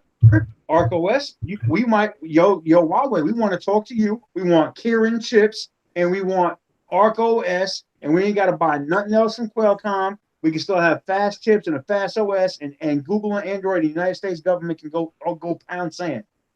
Yeah, Google opened up Pandora's box on their own for not, they used to get, when they deleted that thing from their company tagline of do no evil, you know what I'm saying? They changed the whole thing. So look, Google, as far as I'm concerned, can die. Just like Yahoo did until Verizon bought them. They can go jump off a bridge. And people will laugh and be like, oh, it won't happen. And I watched BlackBerry say the same thing. Oh, it never happened. And they're a shell of their former selves. Google can go the same way. Wow, that was a huge statement. But Google's not Apple. They don't have all the cash. Like, Apple could literally hold L's for several years, right? Because they have billions upon billions of cash on standby. You're not gonna see Google do that. Yeah, they're worth a lot of money. They ain't got all that cash on standby. That's why Sindar and them is freaking out right now. Their numbers are going down like crazy. Their revenue, advertising rates, all of that is down. They are freaking out. And then they did this dumbass move. Lord. So I want to say, shout out to Tech Brand. He had to roll out, and we about to get to the end of this. Also, we've been streaming for about 2 hours. We've been streaming longer than that. Almost 2.5 hours. Yeah, about 2.5 hours now. Woo, man. So I wanted to do this stream because it's Father's Day. I wanted to get the fellas on here so we can have some fun. I really do appreciate everybody coming aboard. Yo, guess what? What? Speaking of that, I went to Walmart earlier. Look, I hate going to Walmart. That's like the worst store. If you ever want to put me in a bad mood, send me to Walmart. Nah, you gotta be going at the wrong time. You need to go at 2 a.m. Yeah. All them people is in there with the skin-colored spandex on that are like 600 pounds. I promise you'll feel better about yourself before you leave. Look, oh no, you'll see a lot of saggy titties out there too, which is not too bad. But they got Google Pixel 3 XLs walking all around the store. Yes, look, Lord Jesus. Look, I went there. Now, if you go to Walmart the day before Mother's Day, you can't move in that joint. And don't look at the card aisle, because it's almost like they're giving away government cheese or something in the card aisle. I went by there today and walked past the card aisle. It was like 2 people in the card aisle. Yeah, that sucks. We don't get no love. Us men don't get no love. Shout out to FC2 Tech Reviews for the super chat. I really do appreciate that. Thank you very much for all the day, tech fellas. Yes. I'm just look, you don't see nothing in the aisle. Yeah. LeBaron, you see what Gadget gotta say? So if you want cards, go to Dollar Tree. There's your hack of the day Here's your money hack of the day. Oh Go no, to see, I Dollar don't. No, I'm just saying. That was just me noticing. I don't buy cards. People know me. They know. It don't ever expect a card from me. I don't do cards because I don't even. People don't even give me cards because 9 times out of 10 I ain't gonna read them. But I'm just saying. I just noticed that when you go like to Walmart or whatever else. I can't say I've ever walked into a Walmart and not felt better when I left. I call that place a self-esteem store for a reason. Like, you can literally be in a bad place, like shit is really bad, and then you go in there and you see people that are in much worse shape than you. And that's horrible. I probably shouldn't say that, but I'm just keeping it real. Like, you could be like, it's really bad right now, but them people is really fucked up. All right, I feel so much better about myself now. I can go home. I know that's foul, but it is what it is. I'm keeping it real. I guess I don't know. I guess since I'm like a customer service person, I hate walking up in a place and I ask somebody a question and it seems like they offended that I'm asking them a question. Like they give you this look like, oh, they get minimum wage and they're like, is this dude really asking me about a 99-cent card? Word? Are you serious? They're like, I don't get paid enough for this shit. Yes. It's just like if you go to Popeyes and or not to Popeyes. Popeyes are kind of nice, but well, you know what? No, Popeyes is worse than Bojangles. If you go to Popeyes and you ask for your chicken a certain way, that person across the counter might slap you. They ain't trying to hear all that. They ain't get paid enough to make sure your shit is extra crispy or make sure that they get you the right. Nah, man, nah. But look, I was there today, and they gave me this whole little shopping list because I'm like the only parent with this group. It's just wow. And so I got to go. Of course, I'm the parent that goes and go grab everything. And they gave me this list. Why in the world do you have a place that has a grocery store, right? And I'm grabbing all this stuff. I'm in there looking for the aluminum pans, the little aluminum roaster pans. Yeah. I asked 2 Walmart employees, I'm like, hey, look, where's the aluminum, roaster pans? The one lady was like, it would probably be with the aluminum. So, she's like, it will probably be with the aluminum foil. And I'm like, well, I probably checked there and it's not there. She goes, well, I don't even work in this department. So what are you over here for? So then I get another lady and then she finally goes, you know what? It's all the way by lawn and garden and housewares. Why the heck would you put aluminum foil roasting pans on the opposite side of the store of the grocery store? That's crazy. Sounds like a Tennessee problem. Look, I never saw nothing like that in my life. I literally had to walk all the way clean across the store, pass up automotive. Of course, I stopped in the electronics department. Caught me on my way there. It's electronics. You can't stop, go past without stopping. All the way to the other side of the store. Then I get a phone call from these cats. I got to go back to the grocery side of the store because they forgot to tell me something. Yes, yeah, Baron, I'm just letting you know. I don't know if you're looking at the chat, but you holding massive L's in the chat. Well, you always like that. Derek, they handing them shits out like the Mayweather meme. Yeah. Shout out to Derek Elf. He said, I got left with my daughter Father's Day, and I guess on Father's Day, and I didn't even get a happy Father's Day or a steak, just dirty diapers. Oh, nah, I'm good. That's why I can't. That's why I'm glad I don't got to do the kid thing. Y'all can have all of that. Y'all enjoy that. Yeah. Welcome to Walmart. Look, I don't go to Walmart too much. I mean, I have to go to Walmart every now and then because the Oracle got like Walmart. So when the Oracle go to Walmart, I cringe when she say I got to go to Wally World. Oh God, when I hear that Wally World, I'm like, God, I gotta go. And I go there. Ain't nobody snitching, gadget gadgets. I'm sitting here looking at the chat. I'm just I'm watching everything you say. Oh man! Wow. Damn, he said he NSAing you right now. So look, we got to get out of here because damn stream too long. Oh, real quick. If you guys want to see, I can't even talk straight. Good movies for the weekend. Men in Black International is really good.